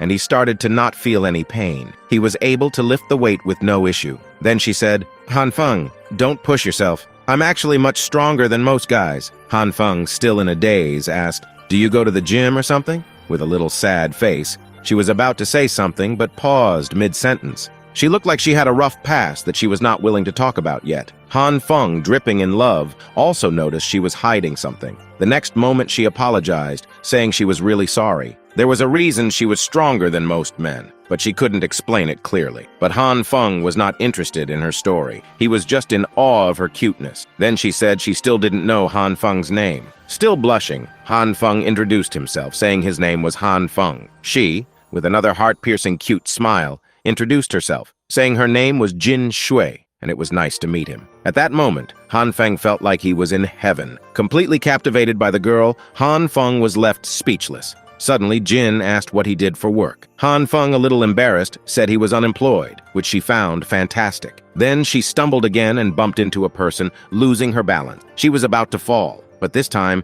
she used Han Feng as support. While taking support, her mommy milkers touched Han Feng's shoulder. Although they were both wearing thick clothes, Han Feng could feel the softness, making him blush even more. Once again, his tractor was just about to start when she suddenly pulled back and apologized. Han Feng said it was okay, but inside, he was thinking she could do this many times. Well, someone decided to be an Ultramax Pro Giga Chad, and here we are. That's why men will be men. Suddenly, an unpleasant voice messed up Han Feng's mood. It was none other than the greatest witch, Hyona. She greeted Han Feng and asked why he didn't tell her he was here so they could come together. Then she immediately came close to Han Feng and grabbed his arm, pressing her mommy milkers against him. With a seductive tone, she asked, "Who is that girl?" Seeing this, Jin thought Hyona was Han Feng's girlfriend, so she blushingly left, taking the supplies Han Feng was carrying like they were nothing. She said, "Han Feng and Hyona, enjoy and continue chatting. I'll go do my job,"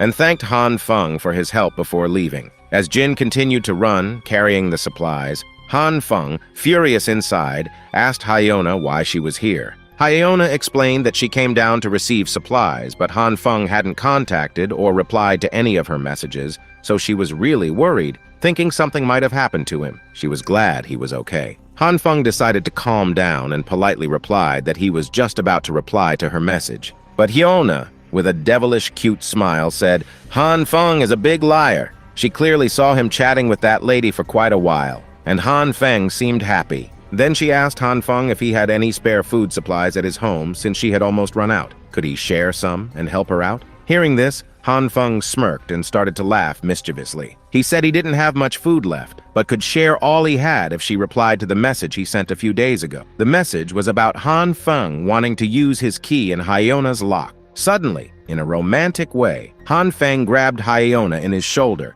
and asked if she wanted to come to his place and accompany him for a few days. Hyona was left speechless. It took her some time to process how this good-for-nothing loser was trying to flirt with her. She came to her senses and tried to dodge the question, acting all innocent and pure, saying if Han Feng wanted to spend time with her and chat all day, she was available. They could chat all they wanted here or on the phone. Maintaining his Chad attitude, Han Feng turned back, yawning and acting bored. He said, "You don't look any fun to me, and we're not on the same track, so I'm going back." This left Hyona speechless and bewildered. Well, Han Feng is only a giga Chad in front of Hyona. But before Han Feng could leave, Hyona grabbed him from behind, asking him to wait. With a sad face, she once again started her little act, saying she felt like Han Feng had changed recently. She continued, saying he should know she has always been serious about her feelings. Then, making an innocent and pathetic face, she said she didn't want people to think she was with Han Feng just because he was rich.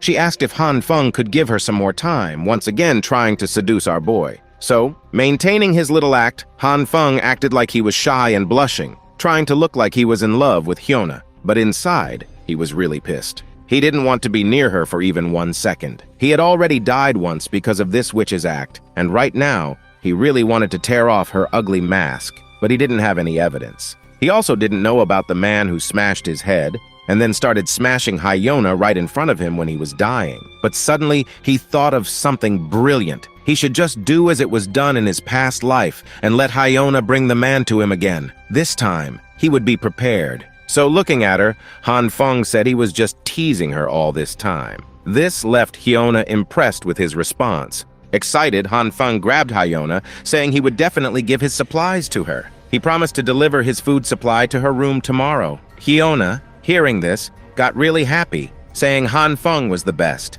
Turning around while waving goodbye, she said she would go home and wait for him eagerly. Our Giga Chad simply told her to be careful not to catch a cold, but as soon as she completely turned around, she revealed her witch personality with an evil smirk, thinking she had caught a big fish. On the other hand, Han Feng was also smirking. He was extremely happy, thinking about how he would take his sweet little revenge. The day passed, and the cold was more extreme than yesterday. The storm didn't stop but grew more fierce. Han Feng's phone continued to ring with Hyona's messages. She was asking how Han Feng was doing, and when he was going to deliver the food supplies he promised 2 days ago. Another message came asking why Han Feng was ignoring her and not replying to her messages. But our boy, well, his phone was lying beside him while he was enjoying a mouth-watering herb rice bowl with tender chicken breast. While everyone outside was dying of cold, the temperature in Han Feng's place was so high that he was drinking a cold drink with ice and enjoying his dish. As he took a bite of his meat, it almost melted in his mouth. He felt like he was in heaven. The temperature was just perfect with the cold drink and the warm meat and rice. While eating his meat, Han Feng explained, the numerous experiments over the past few days have confirmed 2 things for him. First, meat cannot grow indefinitely. No matter how much he tried, he was unable to make a full piece of meat grow any bigger. Han Feng had a flashback of when he was experimenting with meat growth and discovered that meat has a natural limit to its growth. It cannot expand endlessly. Second, he can make meat grow infinitely if certain criteria are met. Holding a piece of meat with chopsticks, Han Feng explained, previously he would use half of the harvested soybeans to grow new seedlings while the other half was consumed. This method ensured a continuous supply of soybeans. Now, even though he couldn't make the meat grow bigger, he discovered something. When he cut the meat into 2 pieces and then tried to grow them, the meat grew back to its original form into 1 full piece. So using this formula, he will have an infinite supply of soybeans and meat. Feeling like a genius, Han Feng was happy that with this method, he would never go hungry or run out of food supplies. Meanwhile, on the TV, the news reporter said, "Today is August 2nd, the 19th day of the snowstorm.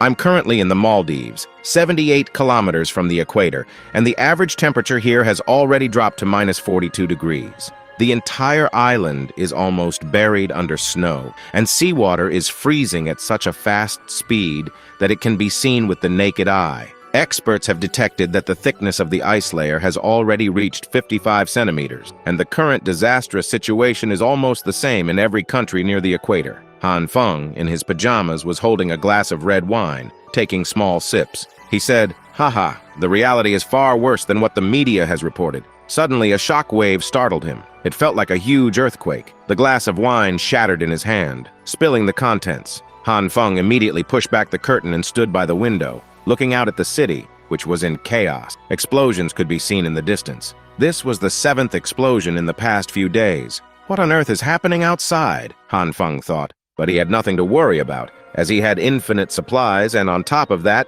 his room was fortified. Just then, a huge vibrating noise startled Han Feng. As he gazed up at the sky through the window, he saw multiple military helicopters flying. Han Feng was surprised as well as amused. It was his first time seeing military helicopters. He exclaimed, "Whoa, so many military helicopters." Although Han Feng was living a luxurious life, the same couldn't be said for the outside. Pulling the curtain back, Han Feng thought about how the war outside had caused a huge commotion among the residents. In the underground parking, residents were trading goods and supplies, but they were clearly not very happy. They were arguing for some reason. Some people were extorting huge amounts of money in return for supplies. Even the people who had donated half their supplies were being charged exorbitant amounts to get some supplies back. Because of this, a fight broke out, and people were clearly not happy. A man in a white jacket grabbed a man in a blue jacket, saying, "The guy with glasses," indicating Aizen, said all the supplies are free, so why are they charging money? He was furious. Meanwhile, Aizen, with a group of people and a clipboard, was distributing supplies, so it turned out only Aizen was giving free supplies. And some people taking advantage of this situation was selling their own supplies on high price. On the other hand, Han Feng also decided to come down. Although he was wearing the warmest coat, the cold air was enough to make him sneeze. It wasn't more than a few minutes after he came down that he started to look visibly cold, with a runny nose and chattering teeth. He exclaimed, "It's way too cold." As he walked further, he saw a line of people waiting for supplies. Han Feng thought, if it weren't for the need to gather information, he wouldn't have come down here. In the background, people were shouting, "Don't cut in line!" And who cut in line? They were just too panicked and furious. Han Feng recalled, before he was reborn, there was already violence happening in this district. If he is not mistaken, it had something to do with these people. He remembered chaotic scenes of people fighting. But the strange thing was they were really distributing supplies, not cheating the residents out of them. What's going on here? He wondered. Han Feng decided to find out the real situation first. The panel showed a view of the chaotic distribution area from above, with people gathered around piles of supplies. As Han Feng walked through the crowded area in the underground parking lot, he thought, there are so many people in need. He looked towards a distribution point. A person in the line said, he handed over several boxes of supplies at the beginning, and now he only get this much food. But Aizen, with a polite tone, explained, everyone gets an equal share. The fat man, frustrated, held out some supplies and exclaimed, give me back the supplies I donated. But Aizen, still polite and smiling, replied, he is sorry, but he can't return the supplies. Aizen continued, saying, the disaster is ongoing, and he hoped the fatso think of the bigger picture. The frustrated man responded, who knows how long this disaster will last? And he just want my supplies back. But at this point, people already saw Aizen as their savior. People in the crowd reacted to the frustrated man, saying, stop causing trouble. Aizen said you will be compensated. Don't he have any trust in him? Another added, have some shame. He just want more supplies. The crowd grew more agitated. Someone yelled for the man to take his share and leave since everyone was waiting for food. Another voice told him not to embarrass himself because supplies given out wouldn't be returned. And finally, someone shouted, hurry up, you pig! Han Feng observed the scene with a slight smirk, thinking, given the current situation, there's no way they'll let you take the supplies back. He continued to watch the crowd, thinking, those who put themselves on a moral high ground and criticize those who donate more, they really have no shame. Just then, another voice agreed with Han Feng, saying they really had no shame. It was none other than Brother Li. Brother Li, with a tired expression, had raised his hand and greeted Han Feng. Han Feng had responded with a smile, remarking how it had been a long time since they had last seen each other. Brother Li had laughed, mentioning that he was still surviving. Brother Lee had said he was feeling a bit weak and anxious. Han Feng had asked if he was really okay with that. Brother Lee had explained that he had been surviving on water and minimal food for the past few days. His stomach had grumbled loudly, and Han Feng, hearing this, had been shocked. Han Feng had asked if he really had no supplies left since the other day. Brother Lee had told him he collected a large amount of supplies. Brother Lee had explained that he had donated most of his supplies to the committee to help the neighbors back then. He had continued, saying that the stored food at home had run out and the disaster was still ongoing. When he had come back to the committee to ask for more supplies, they had denied him, and there he was. Brother Lee had been so weak that his skin was starting to shrink. He had continued, saying if he had known things would turn out like this, he wouldn't have given any supplies. Now, even if he made a scene to ask for his supplies back, people would start causing a commotion. Han Feng had listened to Brother Lee curiously. Then, with a grin, he had called out to Brother Lee, who had looked at him, curious. Han Feng had put his arm around Brother Lee and asked if he could help him with something. Brother Lee had responded, wondering what it was. Then Han Feng explained that he wanted Brother Lee to do something for him, and in return, he would give Brother Lee 4 packets of instant noodles. This had shocked Brother Lee. He had asked if Han Feng was really telling the truth. Han Feng had nodded, and then Brother Lee had started to cry, saying he would never forget Han Feng's kindness. Han Feng had reassured him, saying there was no need to be so polite between brothers. Brother Lee grabbed Han Feng's shoulder, reassuring him not to worry. Still crying with joy, Brother Lee promised that the small request was on him. Han Feng thanked Brother Lee, mentioning that he could visit his house later to collect the food. Brother Lee agreed, saying he would finish his job of gathering information first, then come back for the supplies. With that, Brother Lee left. Han Feng, on the other hand, thought to himself that with a few packs of instant noodles and sausages, he would no longer need to personally gather information. Although Han Feng felt a bit guilty about taking advantage of Brother Lee, he thought that being comfortable at home, eating good food, and playing games was more important. But just then, someone called out to Han Feng, catching his attention. As he turned back, a flying slap came toward him. A woman in a red coat appeared and slapped Han Feng. It was none other than the witch Hyona finally showing her true colors. Han Feng was taken aback, wondering what had happened. The woman expressed her disappointment in him, saying Han Feng had really disappointed her too much. The sound of the slap was so loud that the entire basement echoed with it. Everyone turned to look at Han Feng and Hyona, who was shouting and scolding him, demanding to know why he wasn't replying to her messages and why he was ignoring her. Han Feng, on the other hand, was still in shock, his cheeks burning red. The sound of the slap echoed in his ears as he tried to control the swelling on his face, thinking,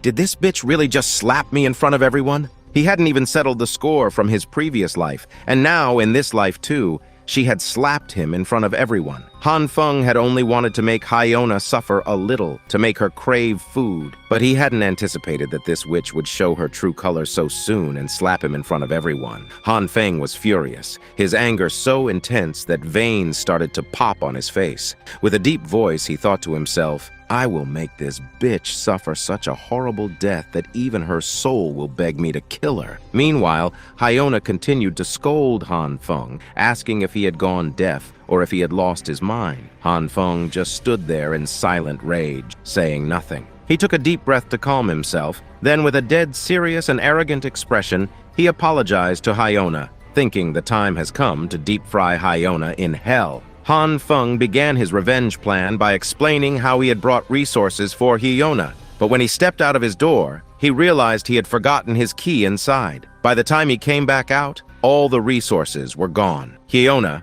with a desperate look, asked if Han Feng had found his resources afterward. Han Feng, still fuming, explained that he had been searching for them for 3 days, which was why he hadn't been able to reply to her messages. But sadly, he hadn't found the resources. Again, with a dead serious face and hope in her eyes, Hyona glared at Han Feng and asked if he still had any resources or food left. Han Feng, still holding his sore cheek, explained that he didn't have much food left. His resources would only last a few days if he ate just 1 meal per day. Hearing this, Hyona's demeanor shifted completely. With a kind and polite tone, she started laughing, saying, "That's great! Han Feng is such a good boy." Then, with determination written all over her face, she suggested that Han Feng could just split half of his resources with her and eat 1 meal every 2 days so they could both survive this disaster. She asked, with a manipulative sweetness, if he could do this for her. Han Feng hadn't expected such a shameless and selfish reply. He knew from his past life that Hyona could do anything for herself, but to be capable of saying such words after slapping him was unimaginable. But then Han Feng started laughing, as this exactly what he wanted, to see her desperate and helpless.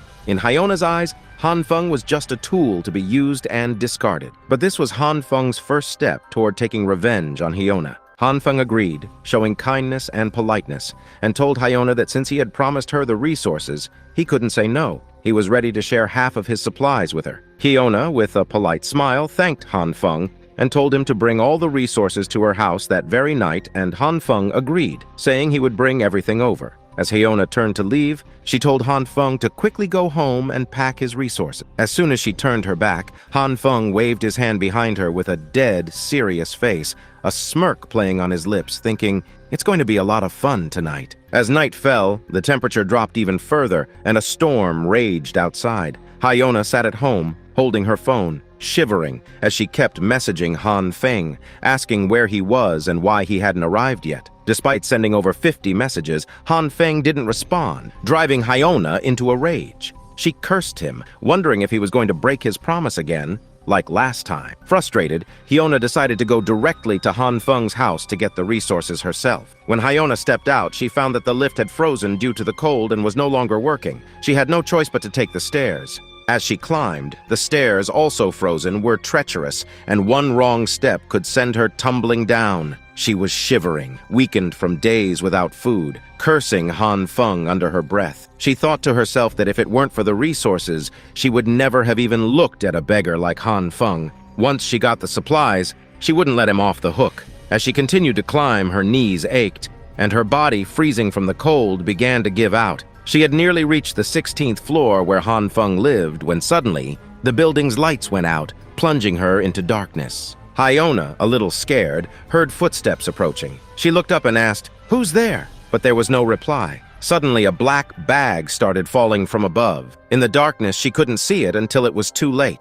With a bam, the black bag hit her. When the lights came back on, the contents of the bag had burst, covering Hyona in a sticky, foul-smelling substance. Her hair, body, and clothes were all ruined. At that moment, Han Feng came running down with 2 black plastic bags in his hand. He quickly apologized to Hyona, explaining that he had been tired and hungry, so he fell asleep, which was why he hadn't been replying to her messages. As soon as he saw her messages, he had rushed down, but the lights went out, and due to the ice on the stairs, the bag slipped from his hands and fell on her. Hyona, furious, accused him of being incompetent, calling him a pig for not being able to handle a simple task. She thought the flour in the bag was the only resource Han Feng had brought for her, and that now, with it ruined, he was useless to her. The plastic bag had stuck to her body, and she struggled to peel it off, all while Han Feng watched, smirking in satisfaction. It was then revealed that this plastic poop attack was something Han Feng had specially prepared for her.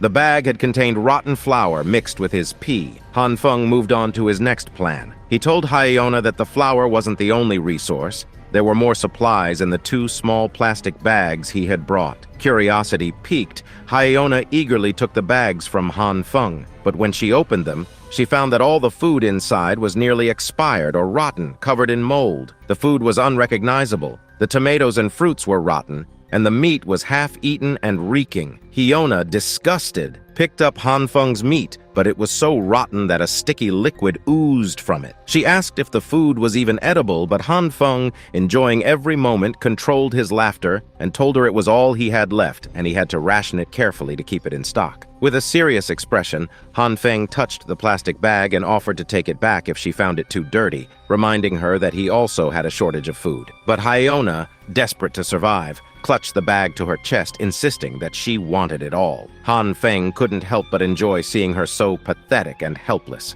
Hyona held onto a half-eaten apple that Han Feng had thrown in the trash, staring at it with a greedy and excited look. She thought that the outside of the apple had turned black, but the inside should be fine if she peeled it with a knife. Han Feng, seeing her in such a desperate state, couldn't believe his eyes. "Is this really the goddess that I was pursuing with all my might?" he thought. All Han Feng had ever wanted was to be recognized by her, to be noticed by this woman he had once admired. But now, Here she was, standing right in front of him like a beggar, covered in his pee, looking utterly disgusted. This was only the beginning, and Han Feng couldn't wait to see what he would do to Hyona next. The thought of what lay ahead brought a twisted smile to his face, knowing that the tables had finally turned in his favor. After that, Hyona took the other plastic bag from Han Feng, which contained some flour mixed with a little of Han Feng's pee. He mentioned that the flour was slightly spoiled, but Hyona didn't care. She took both plastic bags in her hands and started laughing happily, saying that even though the flour had a strange smell, it was still edible.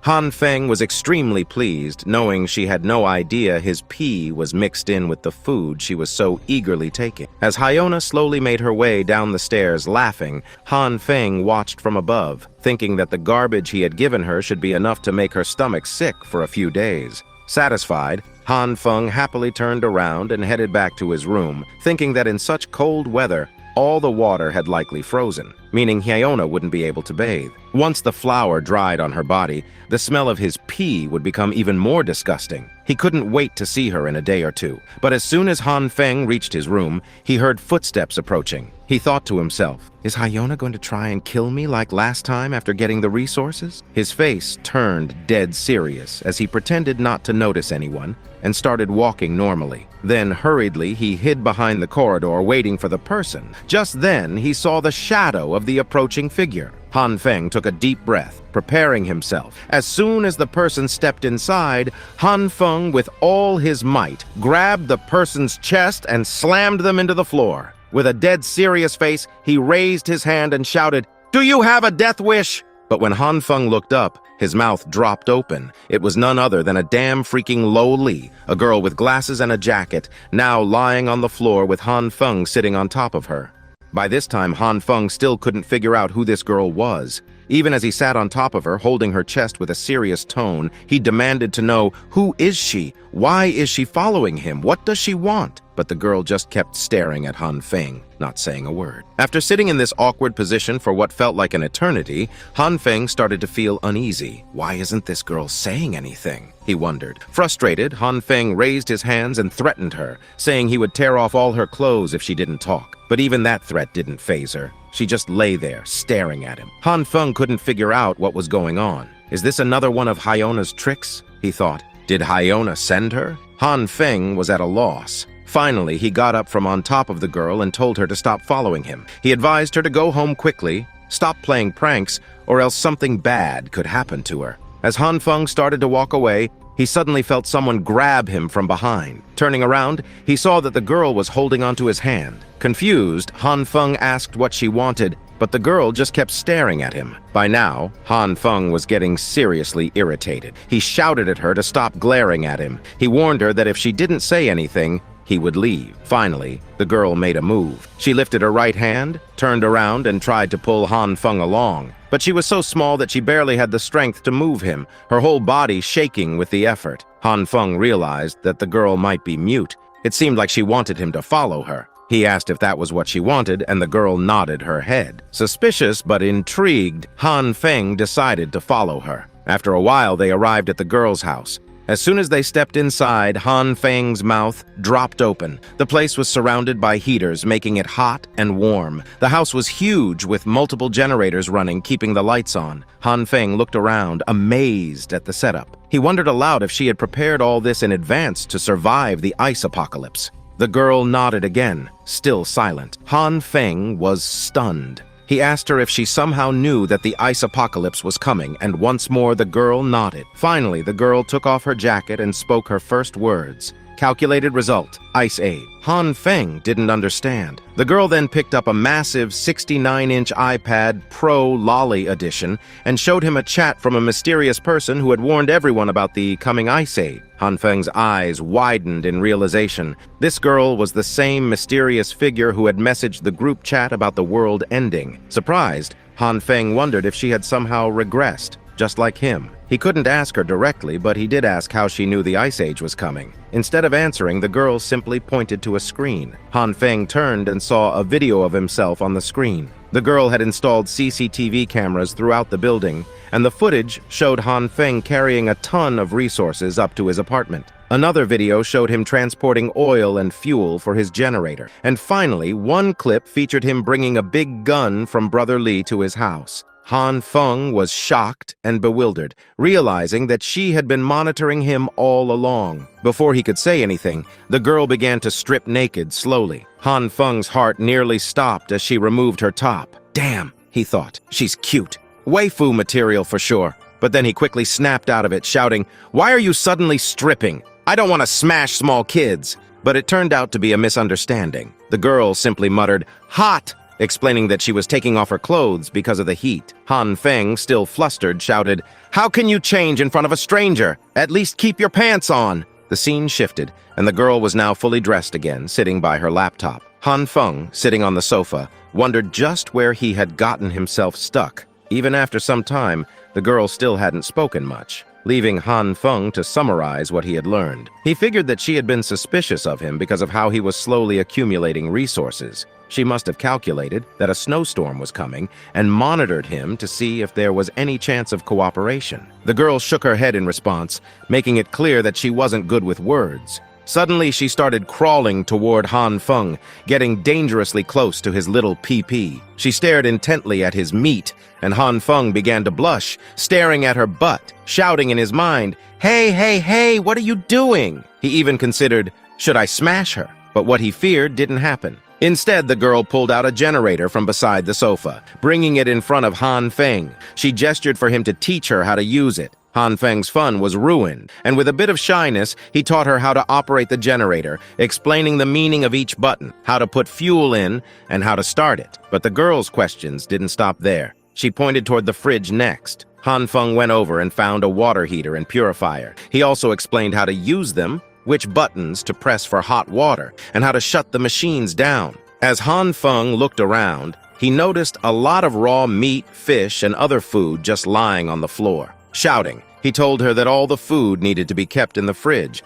otherwise it would spoil in the heat. What the hell was she doing? He wondered. The girl just stood there, shaking her head. Han Feng realized the whole house was a mess. He went to the kitchen and taught her how to connect the gas stove properly, warning her that if it wasn't done right, it could cause an explosion when she tried to cook. Realizing she didn't even know how to cook, Han Feng decided to make some egg-fried rice. He put all the ingredients into a bowl and left the rice to cook. Then, he taught the girl how to cook, showing her how to turn on the gas stove, how much oil to use, and how to control the flame to make the food taste better. The girl just stood next to him, observing everything. After a while, they had a table full of mouth-watering food. Han Feng told her to eat while the food was still hot. As they sat at the table, Han Feng grumbled to himself, "I feel like I've become a full-time nanny. Your ability to take care of yourself is too trashy." But the girl didn't understand, staring at him with a confused look. By this point, Han Feng had realized that this girl was literally an idiot. Worried, Han Feng also started eating. While eating, he told the girl that he had helped her as much as he could and that after finishing his meal, he would leave. But when Han Feng looked over at her,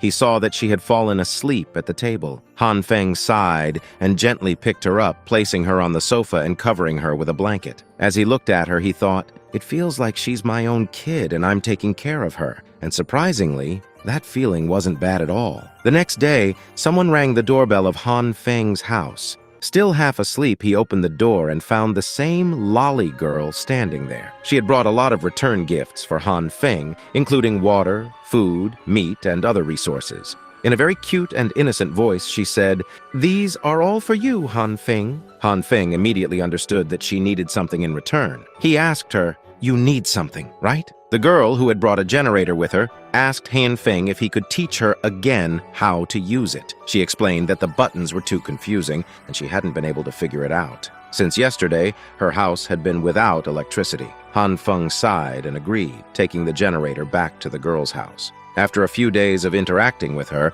Han Feng confirmed that the girl living above him was, without a doubt, an idiot. She lacked basic general knowledge and would even change her clothes completely naked in front of him. Han Feng had to constantly remind her not to do that in front of a stranger. Not only that, but the girl didn't know how to cook either. Whenever she tried, she almost burned down her kitchen. The food she made was so bad that if anyone ate it, they would probably die from food poisoning the next day. The food was so bad that even a hungry dog wouldn't eat it. So, Han Feng had to cook again. While they were eating, Han Feng, curious, asked the girl what her name was. She looked at him with a serious face and replied, "My name is True Eye of the Evil King." Hearing this, Han Feng paused for a moment before saying, "Just pretend I didn't ask." Meanwhile, in the basement, chaos had erupted. People had gone mad, and for resources, they had started killing each other. Everyone was climbing on top of one another, fighting just for a piece of bread. The basement was in absolute chaos. People were thirsty for each other's lives, killing one another like mad for just a small piece of bread. Someone was smashing another person's head with an iron rod, while another was bashing someone's skull with a brick. The entire floor was drenched in blood. A bloodstain splattered across Mr. Aizen's feet. He didn't flinch, didn't say a word, just stood there quietly, observing the madness. After a while, he turned on his mic and started screaming, "Hello, hello, mic testing, everyone calm down!" Mr. Aizen shouted so loudly that everyone's ears felt like they were about to burst. His voice was so piercing that everyone froze in their tracks. With dead serious eyes, Aizen asked the crowd, "Have you fought enough? Are you satisfied now?" He grabbed the head of an injured man and continued, "You're fighting like crazy over a small piece of bread, ready to kill for it. Don't you find this ridiculous?" The guy with broken glasses, bleeding from a cut on his forehead, said it was all Aizen's fault. He reminded everyone that it was Aizen who had suggested pooling all their food together so that everyone could get an equal share. But that plan had backfired, and now, instead of having enough food to last a month, he could barely get a single pack of instant ramen a day, if that. The man with the broken nose joined in, saying he too had donated a lot of food, but now he had nothing left. He blamed Aizen for the mess, and the crowd began to agree. They were ready to beat Aizen to a pulp. Mr. Aizen, staying calm, explained that his plan was perfect, but it was ruined because only a few people had donated their resources. He pointed out that in the entire building, many people still had an abundance of resources, but were refusing to donate. And not only were they hoarding, but they were also taking advantage of the crisis, selling small pieces of bread for tens of thousands of dollars. Aizen picked up a piece of bread, crumbled it in his hand, and threw it to the ground. "This piece of bread used to cost just a few dollars," he said, his voice dripping with disdain. "But now, because of those who have a bit of resources, the price has skyrocketed, and people like you, who worked hard all your lives, have spent all your money on this cheap food. So what happens when this apocalypse ends? You'll be left with nothing, while those rich bastards will have gotten richer." As Aizen continued his speech, the crowd started to calm down, their fury turning into a simmering resentment. Aizen was brainwashing them, turning their anger from each other towards those hoarding resources. "If you want to fight," Aizen shouted, "then pick up your weapons and go after those rich people. They're the ones taking advantage of this disaster." The crowd began to rally around Aizen's words, agreeing that it wasn't fair. "Why should we starve while they get rich?" they shouted, their voices filled with anger and determination. They started planning how they would storm the homes of the wealthy residents, take their resources, and leave them with nothing. Aizen, watching from a distance, smirked. His plan was working. These people would do all the dirty work, and he would get his share of the spoils for free. Aizen knew he had them exactly where he wanted them. Meanwhile, Brother Lee, who had been in the crowd, was shocked by what he was witnessing. He quickly pulled out his phone and started messaging Han Feng. Han Feng had told Brother Lee to inform him immediately if anything suspicious happened in the basement. The whole building was slowly starting to freeze,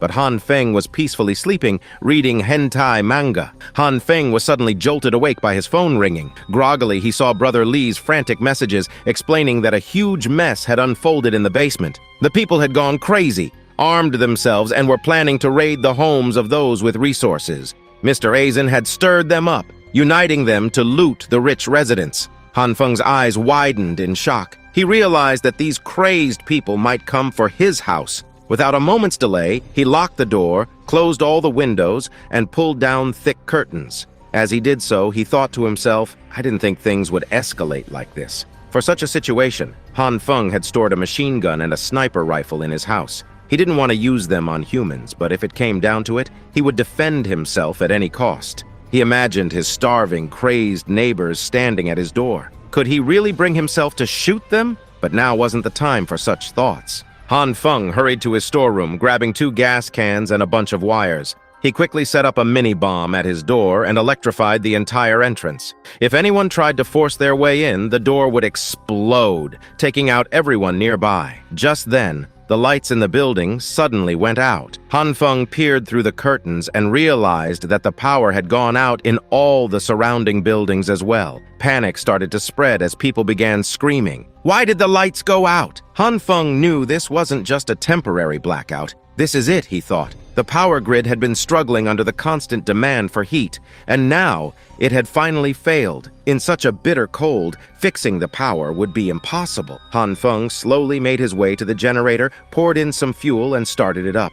As the generator rumbled to life, he knew that once everyone realized the power wasn't coming back, they would panic even more. And in that panic, the situation would spiral into even worse chaos. That is when the real hell will begin. Meanwhile, we jump back 30 minutes. And who do we find? Hyona, sitting in a warm room, slurping instant noodles like a street dog. A rich man's voice echoed, reminding her that he had promised in the group chat to buy all resources at 50 times the market price. This rich mafia-looking man with a cigar in hand bragged about how he had spent $500,000 to stockpile everything. Not only that, but he had sold off all his previous resources at a huge profit, making a fortune. Now, he had so much money that he could live comfortably without working another day in his life. But Hyona didn't care about his boasting. She was focused on stuffing her face with food, acting like a leech. The rich man, smirking, grabbed her cheeks and asked if choosing him had been the right decision. Hyona,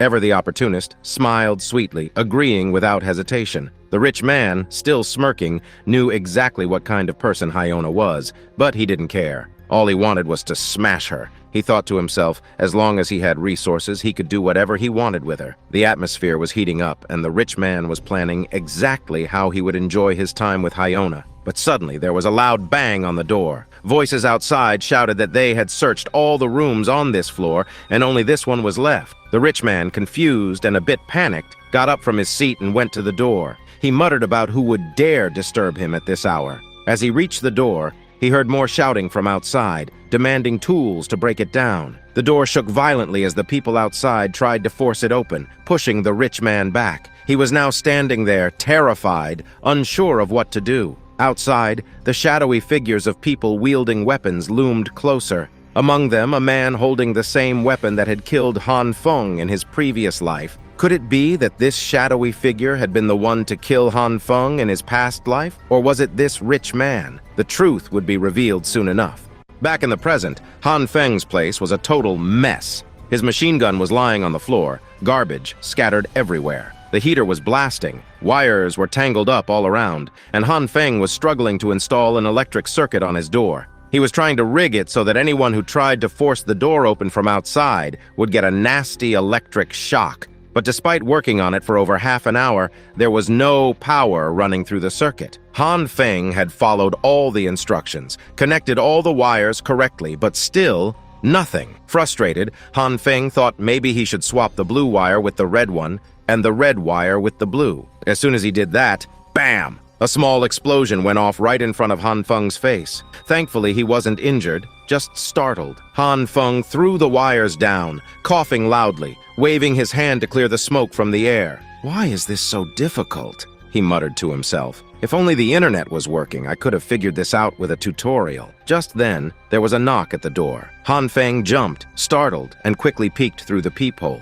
All he could see was a tuft of blue hair and a small head. Who the hell is this? He wondered. But then he recognized it. It was the little loli from upstairs. Han Feng sighed and asked what she wanted, but she just looked up at him with those innocent eyes and simply said, "Help!" Han Feng was already exhausted, overwhelmed by the thought of having to deal with her again. But just as he was about to open the door, a sudden memory hit him, his past trauma. He remembered how, in his past life, Hyona had tricked him into opening the door, only to have someone attack him, hitting him on the head and dragging him out. That memory sent a chill down his spine. His hand froze on the door handle. Even though he wanted to help, his fear held him back. With a serious face, he told the girl through the door that there were mad people going around, robbing and killing everyone for their resources. He said he couldn't take the risk and that she should go back home. The girl stood there quietly, listening. After a moment, the girl didn't respond, just stood there in silence.